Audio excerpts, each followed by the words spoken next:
ठीक है, तो ये आपका जाएगा। तो आज आपका एसएचएम का हम रिवीजन करेंगे, will go for the SHM revision.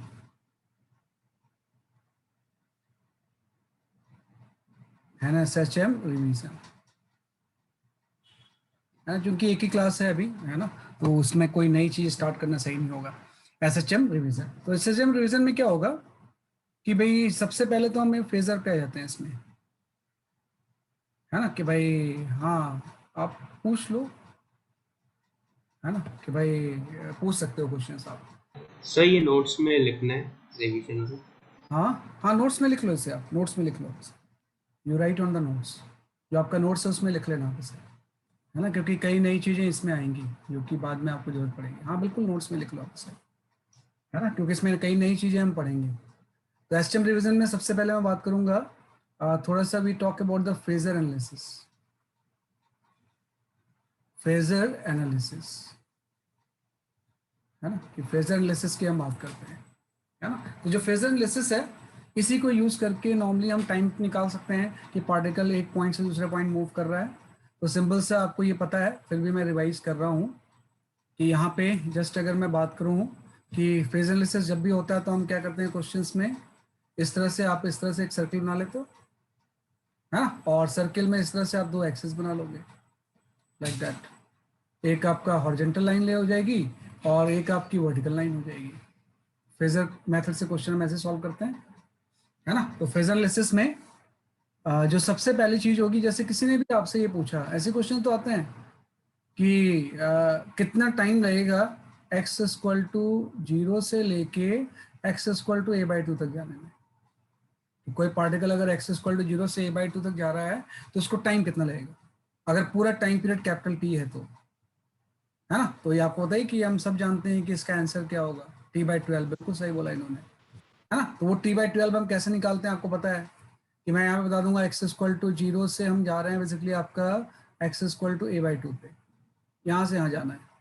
तो सर्कुलर मोशन के टर्म्स में आपका जो पार्टिकल होगा वो यहाँ से यहाँ तक मूव करेगा, इस पॉइंट से इस पॉइंट तक, है ना। इस पॉइंट से क्या होगा बेसिकली आपका इस पॉइंट तक मूव करेगा, और जब ये इस पॉइंट से इस पॉइंट तक मूव करेगा तो हम ये एंगल निकाल सकते हैं कितना होगा, क्योंकि आपको पता है इसका एम्पलीट्यूड ए तो होता है। तो बेस अगर a/2 है और एम्पलीट्यूड ए है तो ये वाला एंगल तो आपका 60 डिग्री हो जाएगा, लेकिन ये वाला एंगल जो होगा वो 30 डिग्री हो जाएगा। तो यहाँ पे तो हम बात कर रहे हैं ये वाले पोर्शन की, तो जस्ट हम लिख देंगे कि 0 से a/2 तक जाने में जो टाइम लगेगा वो आपका होता है एंगल बाई ओमेगा। तो एंगल जो ट्रेवल करेगा π/6 हो जाएगा, एंड ओमेगा की वैल्यू जो हो जाएगी वो 2π/t हो जाएगी। तो सॉल्व करेंगे तो t/12 आ जाएगा, कि अगर टोटल टाइम पीरियड इसका t है तो 0 से a/2 जाने में इसको t/12 टाइम लगता है। ऐसे अगर किसी ने आपसे पूछा कि x इक्वल टू a/2 से इसको a तक जाने में कितना टाइम लगेगा, सर हमेशा ऊपर वाला एंगल लिया जाता है। बेटा इस केस में ऊपर वाला एंगल ले रहे हैं, क्योंकि जब ये यहाँ से यहाँ तक जाएगा ना तो इसका प्रोजेक्शन पहले यहाँ था और यहाँ पे आ गया है, तो ये सर्कुलर मोशन होगा ना, तो जो सर्कुलर मोशन ट्रेवल करता है वो एंगल हम लेते हैं, ऊपर नीचे वाले की बात नहीं है। सर 60 डिग्री जैसे यहाँ है तो हाँ वो भाई किस देखो केस में बेटा, नहीं? मैं बताता हूँ 60 डिग्री का भी तो आ रहे हैं इसमें, हाँ सही बोल रहा हूँ इसमें। जैसे एक्स इक्वल टू a/2 से ए, तो a/2 से ए जाना है ना, कि अब आपको a/2 से कहाँ जाना है, बेसिकली आपका ए जाना है। तो सर्कुलर मोशन का मतलब हो जाएगा प्रोजेक्शन यहाँ से यहाँ आ जाएगा, तो उस केस में ये ट्रेवल करेगा ये, उस केस में एंगल 60 डिग्री हो जाएगा। कि जब 0 से a/2 तक जाएंगे तब तो सर्कुलर मोशन वाला पार्ट ये है, लेकिन जब हम a/2 से ए तक जाएंगे तो सर्कुलर मोशन वाला पार्ट ये हो गया। तो इस केस में जब मैं टाइम निकालूंगा तो मैं लिख दूंगा θ/ω। अब जब ये यहाँ से यहाँ तक आ रहा है तो इसने एंगल 60 ट्रेवल किया है, ये आपका π/3 हो जाएगा, है ना, बाई ओमेगा 2π/t होता है। तो ऑब्वियस सी बात है कि यहाँ पे जो टाइम लगेगा वो t/6 लग जाएगा। तो आप ध्यान रखना कि ऐसा नहीं कि टाइम सब केस में सेम लगता है, तो इसमें यूनिटरी मोशन यूज नहीं होती है, क्योंकि फेजर का जो जो एसएचएम होता है ये नॉन यूनिफॉर्मली एक्सलेटेड मोशन होता है, नॉन यूनिफॉर्मली एक्सलेटेड मोशन होता है। ये जो मोशन होता है कैसा होता है, बेसिकली आपका नॉन यूनिफॉर्मली एक्सलेटेड होता है, तो कुछ नहीं कि सही टाइम सेम टाइम लगेगा सेम डिस्टेंस में। तो 0 से 8/2 तक जाने में टाइम कम लग रहा है क्योंकि ऑरिजिन के पास इसकी स्पीड ज़्यादा होती है, a/2 से a में ज़्यादा टाइम लग रहा है, t/6, डबल करलेशन है दोनों में। तो जस्ट हम फेजर निकाल सकते हैं। और बस बात है कि अब सही है कि अब जैसा इस तरफ टाइम लग रहा है उतना ही वापस में भी लगेगा। तो कोई अगर आपसे पूछता है कि इसको टाइम a/2 से a तक जाने में कितना टाइम लगेगा, सेम आपका t/6 ही हो जाएगा, है ना। तो उसमें कोई वो नहीं है कि भाई इस सेगमेंट का जाने और आने का टाइम क्या होगा, सेम होगा, जितना जाने में टाइम लगा उतना ही आने में टाइम लग जाएगा। सर एक बार 0 से √3 a/2 का केस बता अभी सकते कर हैं? रहे हैं बेटा, एक एक करके करते हैं ना। यहाँ से आपका a से a/2 आ गया, है ना, ऐसे ही आपका यहाँ पे आ गया इस तरह से, है ना। तो हर केस में टाइम की वैल्यू क्या होती है, तो मोस्ट कॉमन मैंने केस बना दिया है कि भाई मोस्ट कॉमन केस में 0 से a/2 एंड a/2 से a होता है। तो सारे सेगमेंट का हम हाफ हाफ का टाइम निकाल सकते हैं, या तो t/12 लगेगा या t/6 लगेगा, है ना। अब आपका कोई एंगल ये कोई भी हो सकता है, जैसे इसने बोला है कि 0 से a/√3 का निकाल लेते हैं, तो आप फिर से एक सर्कल बना लो। ये सिचुएशन तो कुछ भी हो सकती है कि भाई इस तरह से आप सर्कल बना लो ऐसे, है ना। और इसने बोला है कि 0, लेकिन कोई एंगल वेल डिफाइंड आना चाहिए, ऐसा नहीं कि साइन टेबल यूज हो, नहीं होना चाहिए कि उसमें साइन टेबल यूज हो रहा है। √3/2। हाँ, यहाँ पे हम 0 से a/√3/2 ले लेते हैं। तो मैं यहाँ पे लिख दूंगा कि मेरा पर्पस बेसिकली क्या है। हाँ सॉरी सॉरी, ये t बाई भाई a/2 से a से a/2, है ना। यहाँ पे t/6 हो गई, है ना। यहाँ पे ये मैं कर लेता हूँ a/2 से a, कि मतलब a से a/2 की मैं बात कर रहा था। यहाँ पे मैं जो बात कर रहा था वो a से a/2 की बात कर रहा था कि भाई अगर a/2 से a टाइम लगा t/6, तो अगर कोई आपसे पूछता है कि a से a/2 टाइम कितना लग जाएगा, तो भी t/6 से लगेगा, है ना। a/2 से 0 कितना लग जाएगा, तो ये आपका t/12 भी होगा, है ना। सेगमेंट के जाने और आने का टाइम क्या रहता है, सेम रहता है, चाहे इस क्वाड्रेंट में हो चाहे इस क्वाड्रेंट में हो। तो इसने बोला है कि भाई 0 से x=0 से लेके x की वैल्यू √3/2 a में टाइम कितना लग जाएगा। तो आप बना लो यहाँ पे, ये जो चीज हो गई बेसिकली आपके √3/t हो गई, कहीं भी आ गया आपका ऐसे, ये आपका एंगल कितना हो गया, बेसिकली आपका √3/2 आ गया। तो इसका जो पार्ट होगा, इसका प्रोजेक्शन हम यहाँ पे ले लेंगे। तो जब मैं प्रोजेक्शन यहाँ पे लूंगा तो ये तो हाइपोटेनस होता है, और ये √3/2 a है, और ये आपका ये आ गया। तो एंगल मैं यही वाला निकाल लूंगा, ये वाला पहले निकाल लूंगा, भले ही वो यूज बाद में हो। तो cos theta equal to base upon hypotenuse होती है, तो cos थीटा √3/2 हो गया, उल्टा हो जाएगा इसका आंसर। cos थीटा कितना हो गया, बेसिकली आपका √3/2 आ गया, मतलब थीटा की वैल्यू जो होगी वो आपके 30 डिग्री हो जाएगी, है ना। ये वाला एंगल अब 30 डिग्री हो गया, मतलब ये एंगल 30 डिग्री हो गया, तो ये एंगल आपका 60 डिग्री हो जाएगा। और देखो कहाँ से कहाँ जाना है, आपको 0 से √3/a2 जाना है, तो सर्कुलर मोशन वाला पोर्शन यहाँ पे आ जाएगा ना ऐसे। तो ये एंगल तो 60 डिग्री हो गया, तो टाइम की वैल्यू आ जाएगी, टाइम की वैल्यू θ/ω। तो जो थीटा होगा उसकी वैल्यू तो 30 डिग्री मीन्स π/6 पुट कर देंगे, बाई ओमेगा हम 2π/t पुट कर देंगे, तो t/12 हो जाएगा, है ना। तो यहाँ से यहाँ तक जाने में इसको जो टाइम लगेगा वो t/12 लग जाएगा, और √3 से जो टाइम होगा वो हो सकता है t/6 लग जाए, वो तो डिपेंड करता है कि किस तरह से हम ले रहे हैं। 0 से √3/2 a जाना है, 60 डिग्री कंसीडर करेंगे ना। अच्छा अच्छा सॉरी, ये 60 डिग्री हो जाएगा, सॉरी ये गलत कर रहा हूँ मैं। अच्छा ये पूरा 60 डिग्री हो जाएगा, π/3 हो जाएगा यहाँ पे, π/3 हो जाएगा, मतलब t/6 हो जाएगा, है ना। क्योंकि 60 डिग्री कंसिडर करेंगे। 0 से आपको कहाँ जाना है, बेसिकली आपका √3/2 a पे, तो कहीं भी निकाल सकते हैं, कहीं से भी कहीं जाना, कोई वेल डिफाइंड एंगल आएगा तो फ्रेजर मेथड से वो टाइम हम क्या कर सकते हैं, कैलकुलेट कर सकते हैं, है ना। तो यहाँ पाएगा 0 से सर जैसे मेंशन नहीं किया है कि dx/dt ग्रेटर देन 0 है कि लेस देन 0 है, तो हम लोग √3/2 a की दो पोजीशन ले सकते हैं ना, एक ऊपर एक नहीं, उसमें फिर वो माइनस मेंशन करेगा ना, जैसे अच्छा x 0 से पॉजिटिव √3/2 a, मतलब राइट वर्ड ही होगा ना। उस केस में वो बोलेगा x 0 से माइनस √3/2 a, तब तो लेफ्ट वर्ड होगा ना, है ना, कि तब हाँ सर बेसिकली आपका लेफ्ट वर्ड होगा, तो माइनस मेंशन करेंगे उसको।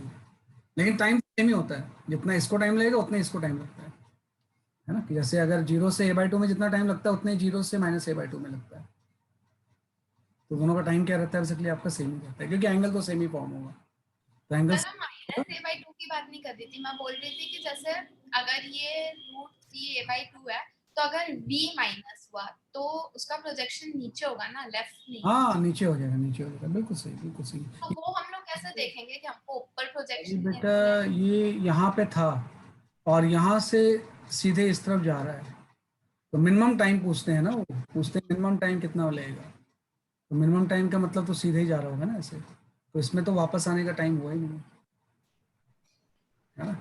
तो अगर वो फिर वर्ड मेंशन करेगा कि वो बोलेगा भाई मिनिमम टाइम के बजाय बोलेगा कि जब सेम √3/a/2 पे आए और वो लेफ्टवर्ड जा रहा होगा तो सारा जाओगे, सारा टाइम उसमें हम क्या करेंगे बेसिकली आपका ऐड करेंगे, है ना, कि भाई t/6 ये लग जाएगा, फिर t/12 ये लग जाएगा, फिर t/12 एक और ले लेंगे, वो मेंशन करेंगे क्वेश्चन में। यहाँ तो सीधे सीधे मैं बात कर रहा हूँ, जीरो से इधर, जीरो से इधर। अगर लेफ्टवर्ड जा रहा होगा मन से वापस आएगा ऐसे, उसमें फिर बोलेगा moving to the root preposition, वो अलग चीज़ है, इसमें तो टाइम हम निकाल रहे हैं।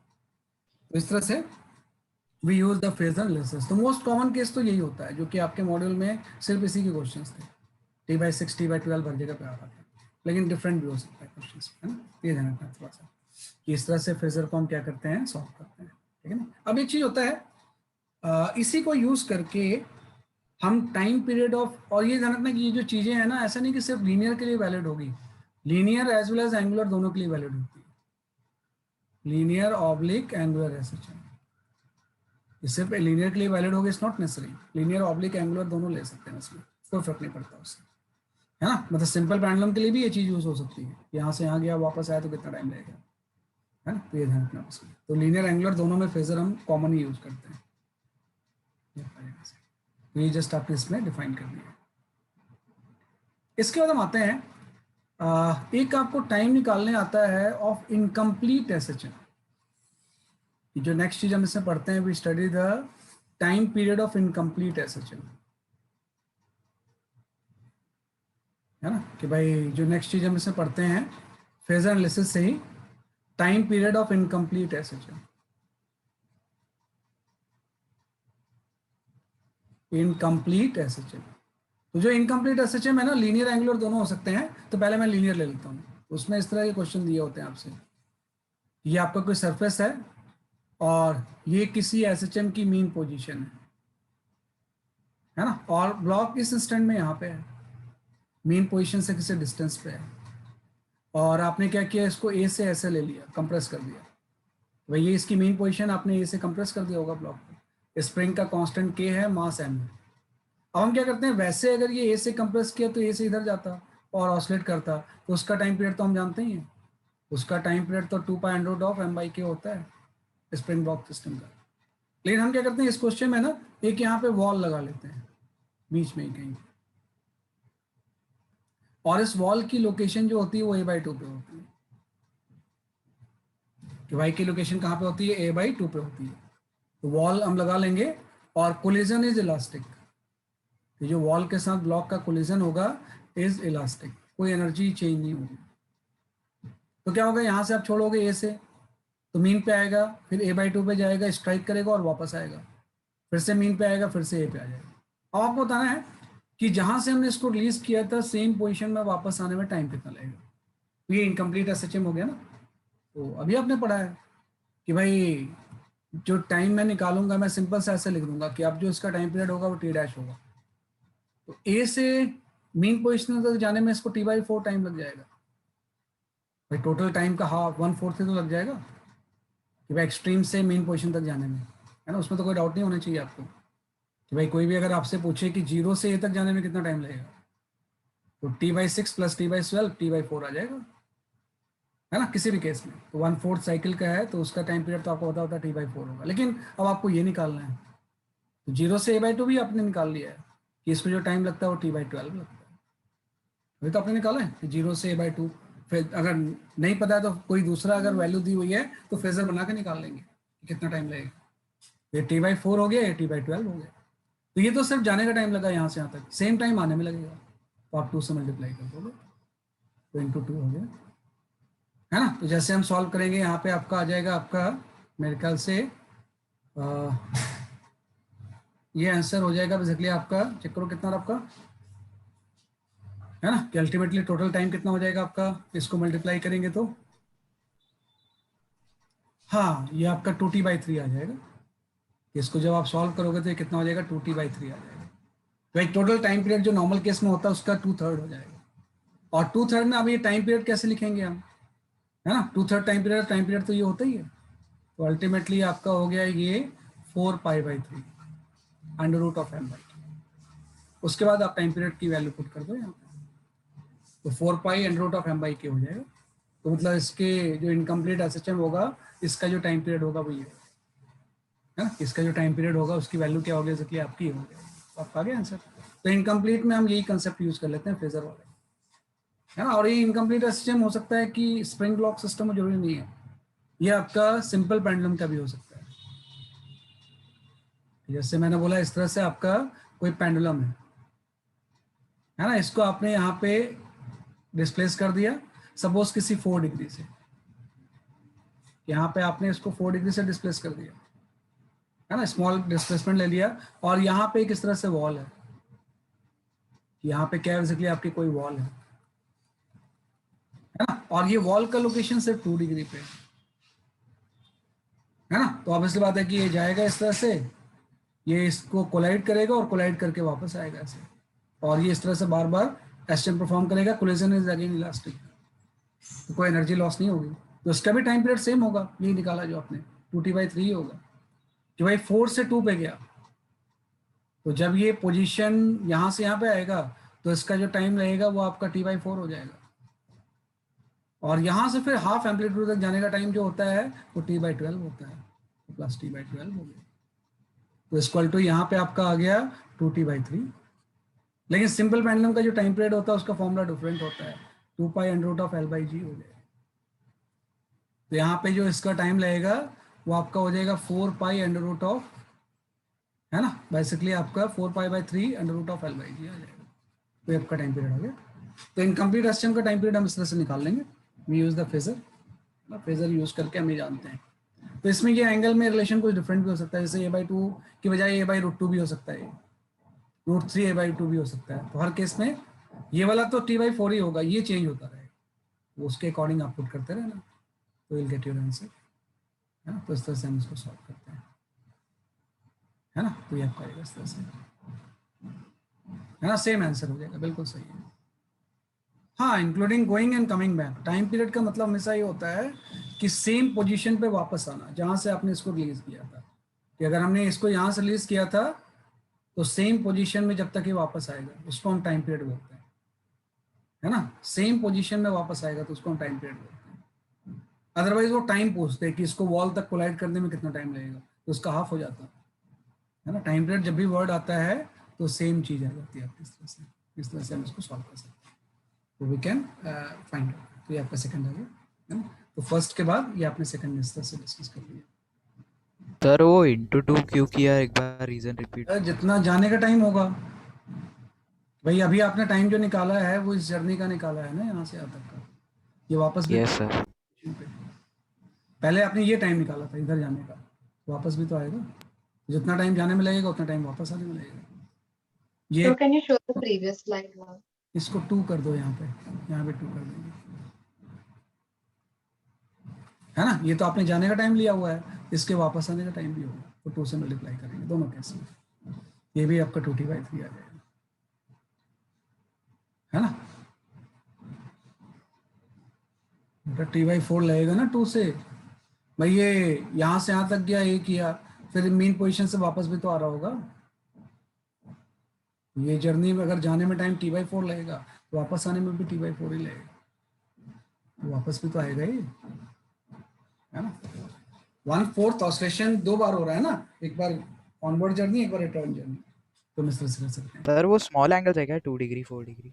हाँ, 2 डिग्री 4 डिग्री स्मॉल एंगल लिया है मैंने, इसलिए लिया है क्योंकि फिर ये फॉर्मूला वैलिड नहीं होगा ना लार्ज एंगल के लिए। तो 2 डिग्री 4 डिग्री मैंने स्मॉल एंगल्स ले लिए। लेकिन आपको पता है कि मतलब इसका एम्पलीट्यूड के टर्म्स में हम सोचेंगे, क्योंकि स्मॉल एंगल के लिए तो ये चीज़ इक्वलेंट होती है इसके, कि ऐसे ऑसिलेट कर रहा है। तो एम्पलीट्यूड के टर्म्स में अगर ये एम्पलीट्यूड आपका ए है तो ये a/2 हो जाएगा, अगर एंगल हाफ है तो एम्पलीट्यूड भी हाफ हो जाएगा, है ना। क्योंकि सिंपल पेंडुलम का ऑसिलेशन, हाँ बिल्कुल बिल्कुल, अरे होगा बेटा, वही तो मैंने बता दिया कि ए से 0 से ए फिर ए से a/2, टाइम तो सेम ही लगेगा ना, है ना, क्योंकि इसको अगर हम स्मॉल एम्पलीट्यूड के लिए लीनियर सिस्टम जैसा ही होता है। तो अगर ये 4 डिग्री का एम्पलीट्यूड हम डिस्टेंस ए ले रहे हैं तो ये तो 1/4 साइकिल हो जाएगा, तो 2 डिग्री का एम्पलीट्यूड a/2 हो जाएगा, है ना। तो जाने आने का टाइम क्या रहता है, बेसिकली आपका सेम रहेगा, सेम कर सकते हैं। तो दोनों केस में हम यूज कर सकते हैं सर, क्योंकि स्मॉल एम्पलीट्यूड के लिए ना सिंपल पेंडुलम का मोशन भी हम कंसिडर कर सकते हैं एज ए लीनियर एसएचएम, सिर्फ सिंपल पेंडुलम का, बाकी किसी का नहीं, सारे एंगुलर को नहीं, सिर्फ सिंपल पेंडुलम, है ना। तो ये जस्ट हम प्रीवियस स्लाइड में शो कर देता हूँ आपको, ये आपका प्रीवियस स्लाइड है। सर 2π√L/G स्मॉल एंगल्स के लिए वैलिड है ना? हाँ, स्मॉल एंगल के लिए,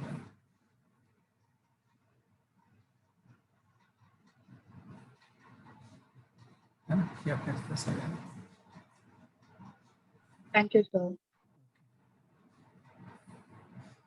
बेटा इस डायग्राम में ये दिया हुआ है, ये मीन पोजीशन था, आप ब्लॉक को आपने ए से डिस्प्लेस कर दिया, है ना, तो स्प्रिंग कंप्रेस हो गया और उसको रिलीज कर दिया यहाँ से, तो यहाँ जाएगा ये, फिर जाके इस वॉल से कोलाइड करेगा और कोलाइड करके वापस सेम पोजीशन पे आ जाएगा। तो उसका टाइम कितना लगेगा? तो पहले ये एक स्ट्रीम से मीन पोजीशन में आ गया तो वो टाइम t/4 होता है, फिर 0 से a/2 गया तो वो टाइम t/12 होता है, और जितना जाने में टाइम लगेगा उतना वापस आने में लगेगा, तो 2 से मल्टीप्लाई कर देंगे तो 2t/3 टाइम हो गया, t की वैल्यू पुट कर दी, इसमें भी ऐसे ही है, सेम चीज। तो अगर कोलिजन इलास्टिक नहीं हुआ उसको कैसे कैलकुलेट करेंगे? फिर वो एसएचएम नहीं होगा ना बेटा, हाँ सर। फिर वो तो एसएचएम होगा नहीं ना, मोशन इलास्टिक नहीं हुआ, लॉस हो गई, फिर it will not be the SHM, है ना। लेकिन एंगल डिफरेंट होगा उससे भी क्या फर्क पड़ता है, फिर फेजर से कर लेंगे हम इसमें, फिर फेजर से निकाल लेंगे अल्फा बीटा लेके, है ना, फिर फेजर से हम कैलकुलेट कर लेंगे अल्फा बीटा लेके, है ना, ये हम कर लेंगे। तो इस तरह से मैंने सॉल्व किया। तो सेकंड पार्ट आ गया। एक थर्ड पार्ट और होता है कि स्प्रिंग ब्लॉक सिस्टम में हम एक और मास प्लेस करते हैं,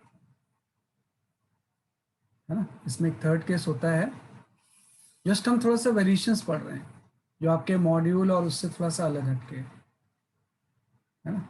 मॉड्यूल का चीज़ें तो आप सारा जानते ही हो, वो सेम ही चीज़ बार बार रिपीट होती है उसमें।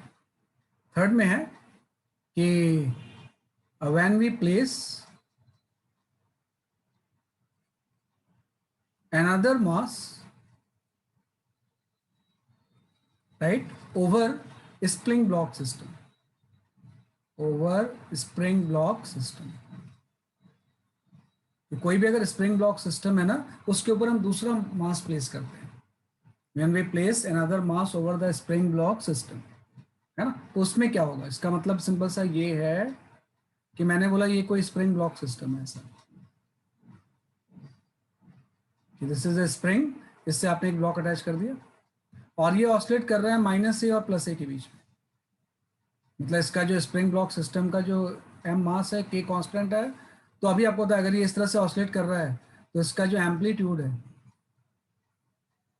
एम्पलीट्यूड तो आपका a हो गया, है ना, और जो इसका टाइम पीरियड होगा ये भी हम जानते हैं, टाइम पीरियड की वैल्यू 2π/√m/k हो जाएगी, है ना, ये तो हम जानते हैं, पार्शियल थोड़ी, ये तो पूरा हो रहा है, तो टाइम पीरियड 2π/√m/k हो जाएगा।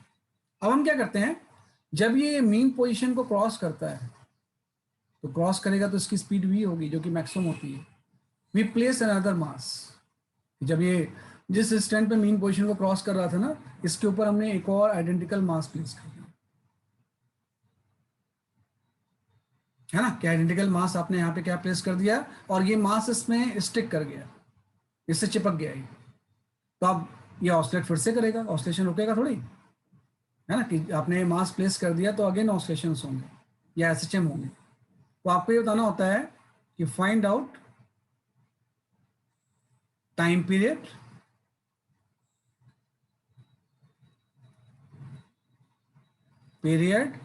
एंड एम्पलीट्यूड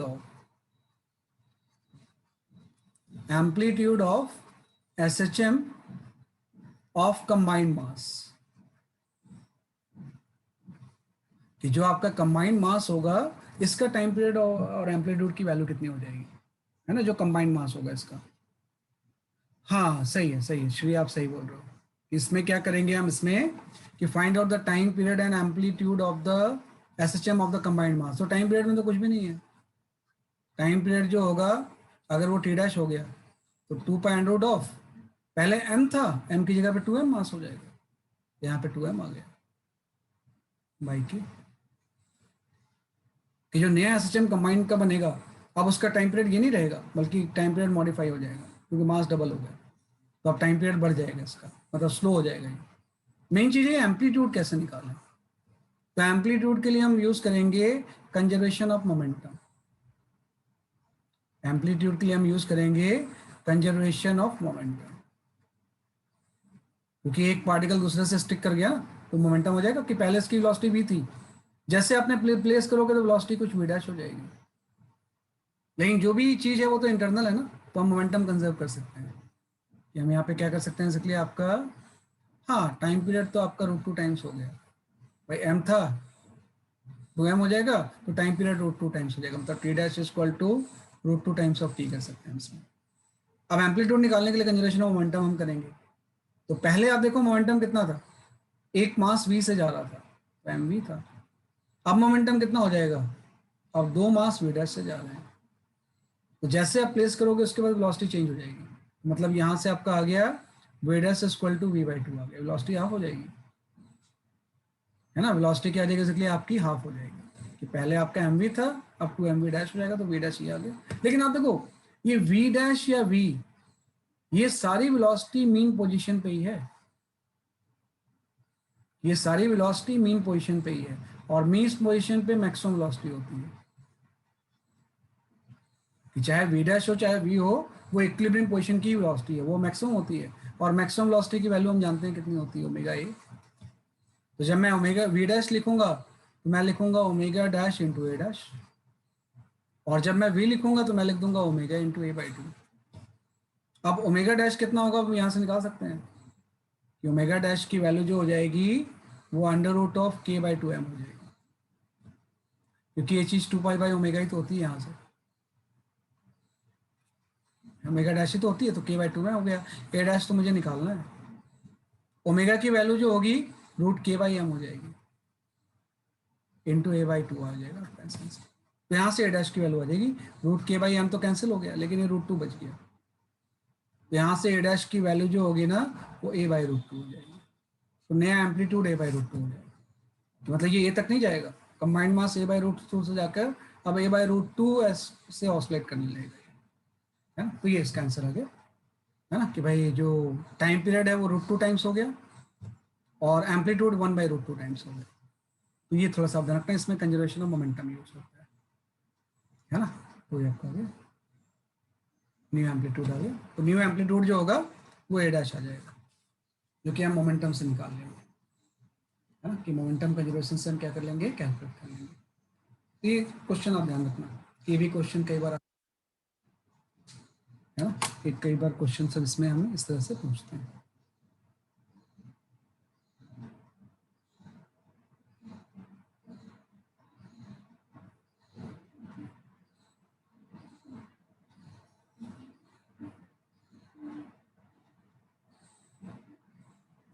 ये जो सब हमने क्लास में किया उसके ऐड ऑन पॉइंट्स है ना, क्या चीज, सब जो हमने ये वाला पार्ट हमने क्लास में नहीं किया था ना, इसके ऐड ऑन पॉइंट्स हैं।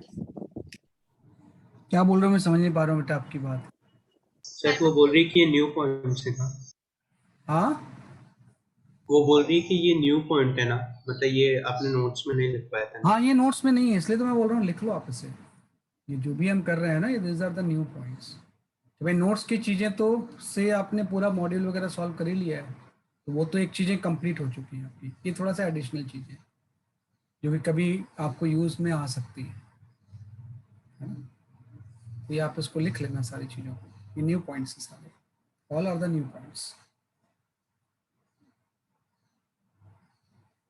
है ना। न्यू पॉइंट्स क्या है, टाइप्स ऑफ न्यूमेरिकल्स हैं, these are the types of numericals, ये मैंने डिस्कस किया। तो पहले मैंने ये पॉइंट तो अपने फ्रेजर तो पढ़ा ही था, उसी को थोड़ा सा मैंने टी के टर्म्स में बता दिया आपको, है ना, उसमें याद करना आसान होता है टी के टर्म्स में।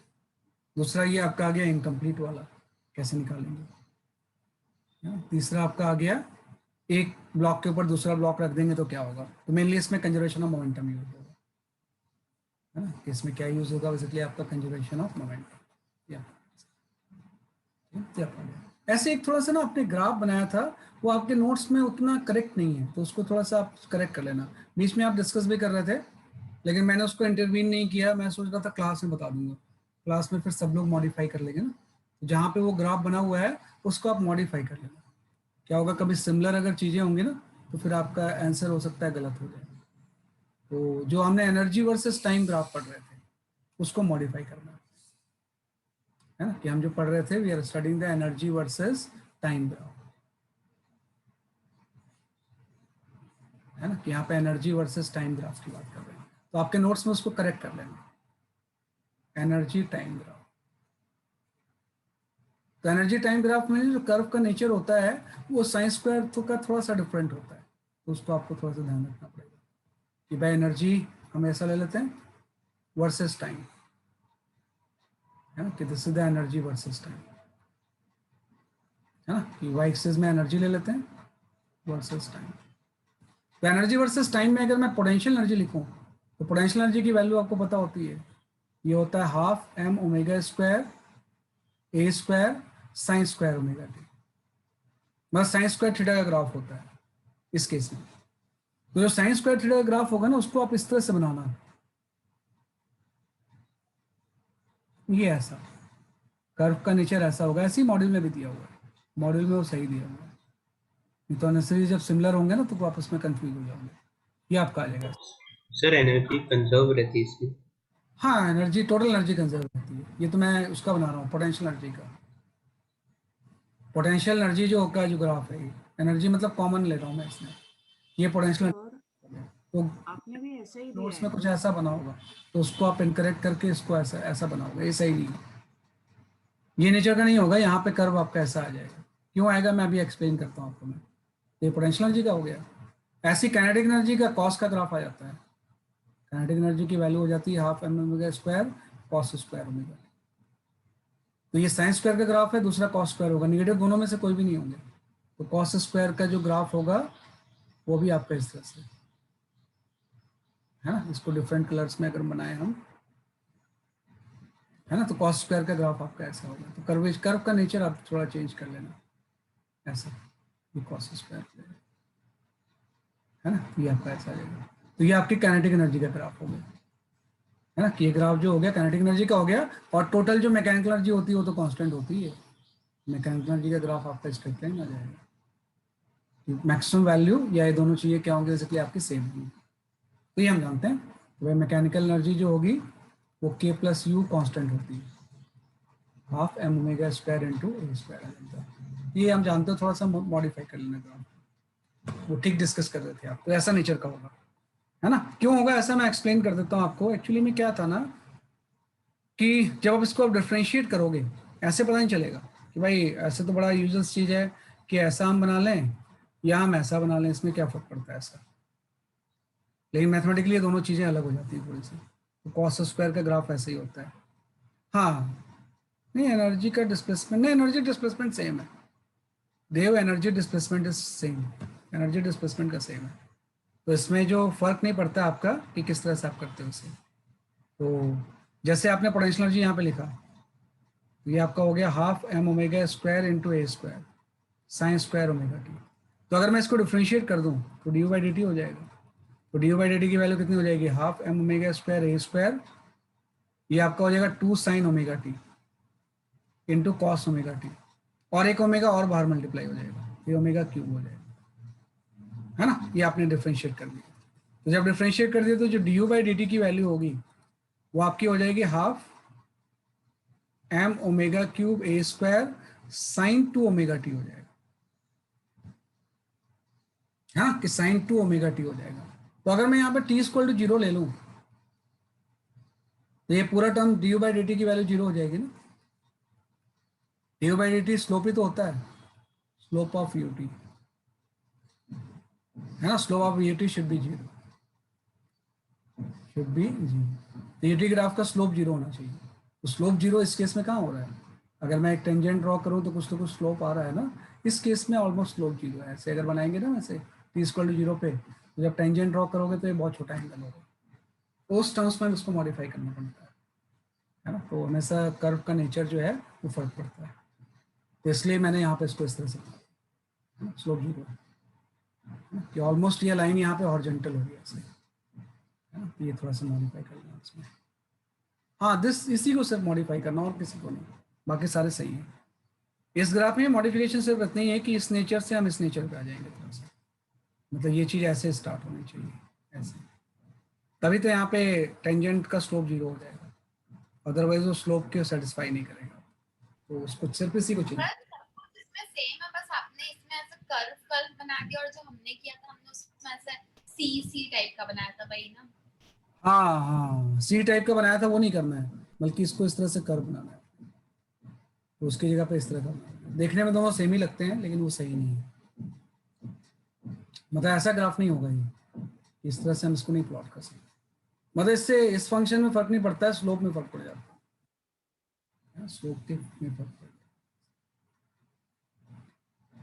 तो स्लोप डिफरेंशिएट करके हम निकाल लेंगे ना, तो ये थोड़ा सा मॉडिफाई कर लेंगे बस, ठीक है ना।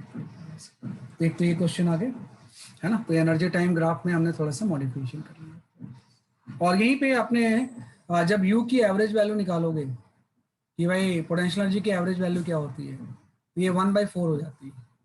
इसकी एवरेज वैल्यू निकालने का मतलब है ना half M omega square A square sine square omega T का एवरेज वैल्यू निकालना, और साइन स्क्वायर ओमेगा टी की एवरेज वैल्यू हाफ होती है, तो यू की एवरेज वैल्यू 1/4 हो जाएगी। ऐसी के की भी एवरेज वैल्यू 1/4 ही हो जाएगी।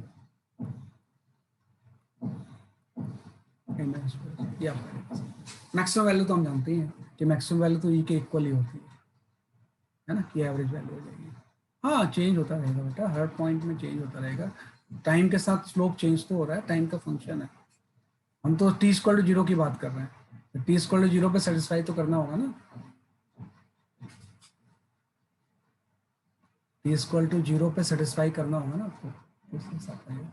वैसे तो टाइम का फंक्शन तो चेंज तो होता रहेगा, तो ये एवरेज वैल्यू इसकी होती है, ठीक है ना। एवरेज वैल्यू जो होती है इसकी ये होती है,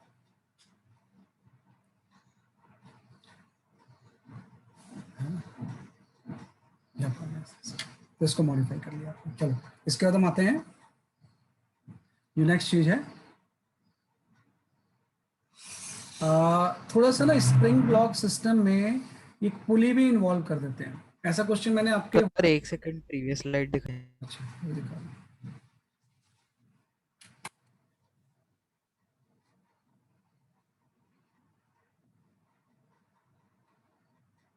थैंक यू। ओके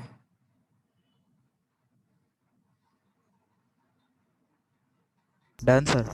ओके ठीक है ना, ये आपने कर दिया ऐसे। चलो अब इसमें हमें आते हैं कि एक क्वेश्चन इस नेचर के भी कई बार आते हैं। पॉइंट नंबर 6 की अगर मैं बात करूं तो, है ना, तो पॉइंट नंबर 6 में हम आ जाते हैं कि भाई ये क्वेश्चंस मैंने आपको एक मैच द कॉलम में दिया था, कि इसका फर्स्ट पार्ट था एक पुलिस से ऐसा अटैच्ड है, कि धीरे धीरे हम करते हैं। सबसे पहले कि भाई यहाँ पे हाँ ये आपकी पुली कोई ऐसी हैंड है, इससे एक स्प्रिंग ऐसे लगी हुई है, और इस स्प्रिंग से एक ब्लॉक हैंड है। सेकंड केस में कि जो स्प्रिंग है ना उसको ऊपर लगा देते हैं, स्प्रिंग आपने यहाँ पे लगा दिया, और यहाँ पे कोई स्प्रिंग नहीं है, इससे भी ब्लॉक हैंड है। फोर्थ केस में आपने जो है ब्लॉक जो है वो आपका जो स्प्रिंग है वो इस तरह से लगा दी,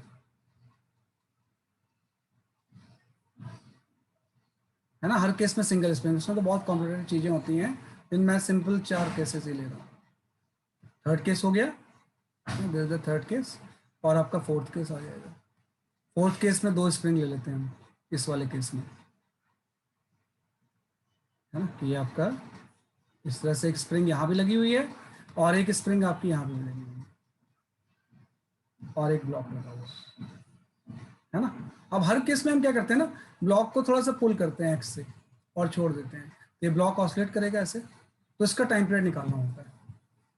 कि इसका आपको क्या निकालना होता है, बेसिकली आपका टाइम पीरियड, है ना, कि भाई इन सारे केसेस में सब स्प्रिंग कांस्टेंट K है, ब्लॉक का मास m है, तो what is the spring time period in each case बताना होता है आपको, कि आपको फाइंड आउट करना होता है कि time period in each case, है ना। वैसे तो आप सॉल्व कर सकते हो इसे, लेकिन मैं आपको इसका मेथड बता देता हूँ। एक्चुअली में आपने इसको x से इस तरह से किया ना, नीचे ले गए इस इंस्टेंट पे, तो ये स्प्रिंग मान लो x1 से स्ट्रेच होती है, स्प्रिंग में स्ट्रेच कितना हो गया, x1 हो गया, लेकिन आपको पता है कि ये पूरी तो फिक्स है, तो जितना हम इसको नीचे ले जाएंगे उतनी ये ऊपर स्ट्रेच होगी। तो मतलब इस केस में, फर्स्ट केस में जो x होगा वो x1 के इक्वल हो जाएगा, है ना, कि x की वैल्यू क्या होगी, x1 के इक्वल हो जाएगी, कि जितना इसको नीचे ले जाएंगे उतनी ये स्ट्रेच होगी। अब मैं लिखूंगा जो x होगा, ये तो इस ब्लॉक का है, और टेंशन भी सेम ही रहेगा, कि अगर यहाँ का टेंशन T है तो हर जगह पे स्प्रिंग फोर्स या टेंशन की वैल्यू सेम रहेगी। और हम जानते हैं कि जो x की वैल्यू होती है वो फोर्स बाई K तो होता है, तो जो भी फोर्स वहाँ पे लग रहा है, लाइक यहाँ पे टेंशन लग रहा है, तो टेंशन को हम K से डिवाइड कर देंगे, तो x पूरे सिस्टम के लिए है, मैं लिख दूंगा T बाई के इक्वलेंट, और x1 की जगह पे भी T आ जाएगा, T बाई के आ गया, मतलब यहाँ पे K इक्वलेंट K के इक्वल ही होगा, है ना। किसी केस में डिफरेंट भी हो सकता है कि K इक्वलेंट, जैसे यहाँ पे, यहाँ जो फोर्स लग रहा है वो तो टेंशन ही लग रहा है, तो T बाई के इक्वलेंट आपने ले लिया पूरे सिस्टम का, और यहाँ पे आपका K है, टेंशन T ही लग रहा है, तो x1 की वैल्यू भी T बाई के हो गई, तो यहाँ से K इक्वलेंट K के इक्वल हो गया, तो इसका टाइम पीरियड सिंपल जो फॉर्मूला हम जानते हैं वही आ गया, 2 pi under root of m by K. लेकिन ऐसे ही मैं अगर सेकंड केस में आऊँ तो थोड़ा सा चेंज हो जाएगा ना, कि अगर मैं इसको x से नीचे ले जाऊं और इसमें अगर स्ट्रेचिंग आपकी x1 की हो रही है, तो x की वैल्यू ट्वाइस ऑफ x1 हो जाएगी।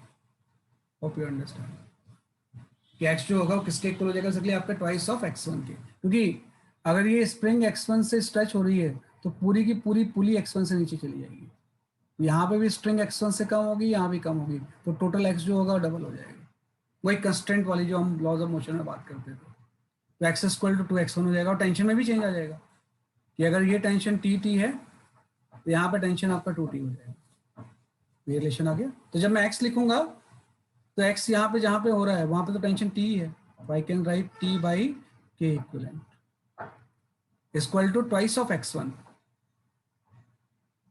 है ना। अब x1 जहाँ पे है वहां पे टेंशन 2T लग रहा है, तो ट्वाइस ऑफ 2T बाई के हो जाएगा। तो यहाँ से K इक्वलेंट आप देखो कि जो है वो K के इक्वल नहीं आ रहा है, मतलब K इक्वलेंट K बाई 4 आ रहा है ना। और टाइम पीरियड इन जनरल जो हम लिखते हैं 2 pi under root of m by K होता है, K इक्वलेंट होता है, तो इस केस में टाइम पीरियड जो होगा ना वो 2 pi under root of 4m आ जाएगा, 4m बाई के, टाइम पीरियड की वैल्यू क्या हो जाएगी, 2 pi under root of 4m by K आ जाएगा इस तरह से। तो ये आपका सेकंड आ गया, है ना, ये हमने सेकंड ले लिया, तो ध्यान रखना ये सारी चीजें हम जानते हैं। ऐसे थर्ड पे आते हैं, बस आपको x का रिलेशन निकालना है कि अगर ये x से नीचे गया है ऐसे, है ना, तो ये कितनी स्ट्रेच होगी, ये अगर x1 से स्ट्रेच हो गया है तो इस केस में x जो होगा ना वो x1 बाई 2 हो जाएगा, कि जो x होगा वो कितना हो जाएगा, इसलिए आपका x1 बाई 2 हो जाएगा, है ना, कि इस केस में x की वैल्यू क्या हो जाएगी, x1 बाई 2 हो जाएगी, है ना, x1 की। बेटा देखिए ये तो लॉज ऑफ मोशन का है, मैं बता भी नहीं पाऊंगा इससे, कि भाई अगर ये x1 से नीचे गया, स्ट्रेच हुआ, तो पूरी पुली जो होगी वो x1 से नीचे आ जाएगी, तो यहाँ से भी स्ट्रिंग x1 से कम हुई, यहाँ भी x1 से कम हुई, तो टोटल जो कम होगा वो नीचे ही तो जाएगा, तो x इक्वल टू 2x1 आ जाएगा। अगर इस तरह का केस है तो अगर ये x से जा रहा है और x1 से स्ट्रेच हो रहा है तो x की वैल्यू x1 बाई 2 हो जाएगी, क्योंकि पूरा स्ट्रेच जो होगा, पूरा पुली जो होगा वो तो x से जा रहा है नीचे ऐसे, लेकिन जब ये x से नीचे जाएगा तो दोनों साइड का लेंगे ना, इसमें दोनों साइड का ले लेंगे इस तरह से, तो अलग अलग पोजीशन में x बाई 2 हो जाएगा इसमें, है ना। तो ये आपका x की वैल्यू क्या हो जाएगी इस केस में, x1 बाई 2 आ जाएगी, है ना, कि क्या हो जाएगा, इसलिए आपका x1 बाई 2 आ जाएगा इस तरह से, ठीक है ना। तो x की वैल्यू इस केस में x1 बाई 2 आ, है ना। तो x1/2 आप ले लोगे इसमें, तो x की वैल्यू x1/2 आ गई, है ना। इस केस में आप चेक कर लें, सब लॉज ऑफ मोशन की चीज़ें हैं, कंस्ट्रेंट रिलेशंस की, है ना। ये जो सारी चीज़ें हैं ये कंस्ट्रेंट रिलेशंस की हैं आपकी, है ना। तो ये आपका आएगा इस तरह से आपका, क्योंकि यहाँ पे ऐसे जाएगा ना अगर ये, तो ये टोटल जो होगा वो 2x हो जाएगा नीचे, तो 2x = x1 हो जाएगा, है ना। तो मतलब x की वैल्यू x1/2 हो जाएगी। अब आपका सही है कि अगर मैं यहाँ पे टेंशन t ले लूँ तो आपको पता है यहाँ पे टेंशन t/2 d/2 होगी, है ना। तो जब x की जगह पे हम लिखेंगे तो वहाँ तो t ही लग रहा था, तो ये आपका t/k इक्विवेलेंट आ जाएगा, ये हाफ आ गया। x1 की जगह पे हम क्या लिखेंगे, अब t/2 आ जाएगा ना, ये आपका t/2/k आ जाएगा। तो यहाँ पे सर ये वाला टी मतलब टेंशन और दूसरा वाला टी मतलब टाइम पीरियड होता है ना? नहीं हाँ ये यहाँ पे टेंशन है, यहाँ पे हम टेंशन ले रहे हैं। अच्छा सॉरी, इसको t डैश ले लो, ये सब टेंशन है, इसको टाइम पीरियड को t डैश से शुरू कर दो, है ना, टू अवॉइड द कंफ्यूजन कि जो दूसरा वाला t है वो टाइम पीरियड है। यहाँ पे t जो है वो टेंशन है, फोर्स बाई k, तो फोर्स जो है उसको k से डिवाइड कर रहे हैं, तो t/4k आ गया। तो यहाँ से k इक्विवेलेंट की जो वैल्यू आ गई ना वो 4k आ जाएगी। तो इस केस में जो टाइम पीरियड होगा वो 2π√m/4k हो जाएगा। तो ये थोड़ा सा कंसेप्ट आप जानना कि पहले x को रिलेट करते हैं, फिर बाद में x की जगह पे फोर्स बाई k पुट कर देते हैं, जहाँ जो फोर्स है उसको k से आप डिवाइड कर दोगे, तो ये टाइम पीरियड आ गया। अब लास्ट वाले में दोनों चीज़ें हैं, तो अगर मैं इसको x से यहाँ ले जाऊँ नीचे, तो ये सपोज आपका x1 से स्ट्रेच होता है और ये आपका x2 से होता है, तो तीनों में रिलेशन ये हो जाएगा, x = x1 + 2x2। तो आप समझ जाओगे कि ऐसा मैं क्यों लिख रहा हूँ फोर्थ वाले केस में, क्योंकि अभी आपने पढ़ा कि भाई ये अगर ऊपर वाली स्ट्रिंग नहीं होती तो ये अगर x से हो रहा है तो ये x1 से होता है, तो दोनों इक्वल होते हैं, ये तो इक्वल ही आ गया। लेकिन आपका इस केस में आपने पढ़ा कि अगर ये x से नीचे जाएगा तो अगर ये x1 से स्ट्रेच होगा तो इस केस में x की जो वैल्यू होती है ना वो 2x1 होती है, तो यहाँ पे 2x2 हो गया अगर x2 से हो रहा है, तो इसका रिलेशन ये आ गया। अब वैल्यूज आप पुट कर दो कि अगर ये t है तो ये भी t होगा, यहाँ पे 2t हो जाएगा। तो जब हम k इक्विवेलेंट लिखेंगे तो x की वैल्यू हम लिख देंगे, x की जगह पे तो t लग रहा है तो t/k आ गया, x1 की जगह पे भी t लग रहा है तो t/k आ गया, प्लस ट्वाइस ऑफ x2, जहाँ पे x2 है वहाँ पे 2t लग रहा है, यहाँ पे 2t/k आ गया। तो यहाँ से k इक्विवेलेंट आपका आ जाएगा, तो जो k इक्विवेलेंट की वैल्यू आ जाएगी ना वो k/5 आ जाएगी। तो मतलब इस केस का जो टाइम पीरियड होगा वो 2π√5m/k हो जाएगा, या तो ये थोड़े से अलग से क्वेश्चंस होते हैं, इसलिए मॉड्यूल मैंने दिया कि ये थोड़े से टफ होते हैं, है ना, थोड़ा सा, लेकिन कभी आ सकता है एग्जाम में, है ना। नीट वालों का कोई भरोसा नहीं है, कभी भी उनका दिमाग खराब हुआ पुराना कोई लेके दे दिया, तो यही केस होते हैं, है ना। सब केस में आपको ये k इक्विवेलेंट ही निकालना है इस मेथड से। ये जो है जो फोर्थ पार्ट है इन दोनों का कॉम्बिनेशन है, इन दोनों को कंबाइन कर दिया तो इस तरह से आपका आंसर आ गया, है ना। रिलेशन समझ में आया, है ना, क्या पाएगा सर हमारी मॉड्यूल में मतलब जेई मेंस के प्रीवियस ईयर्स के पेपर है ना, वो जो लेवल 1 लेवल 2 है। नहीं, ऐसा नहीं है, जेई मेंस के कहाँ है, जेई मेंस के प्रीवियस ईयर्स के पेपर अलग होते हैं,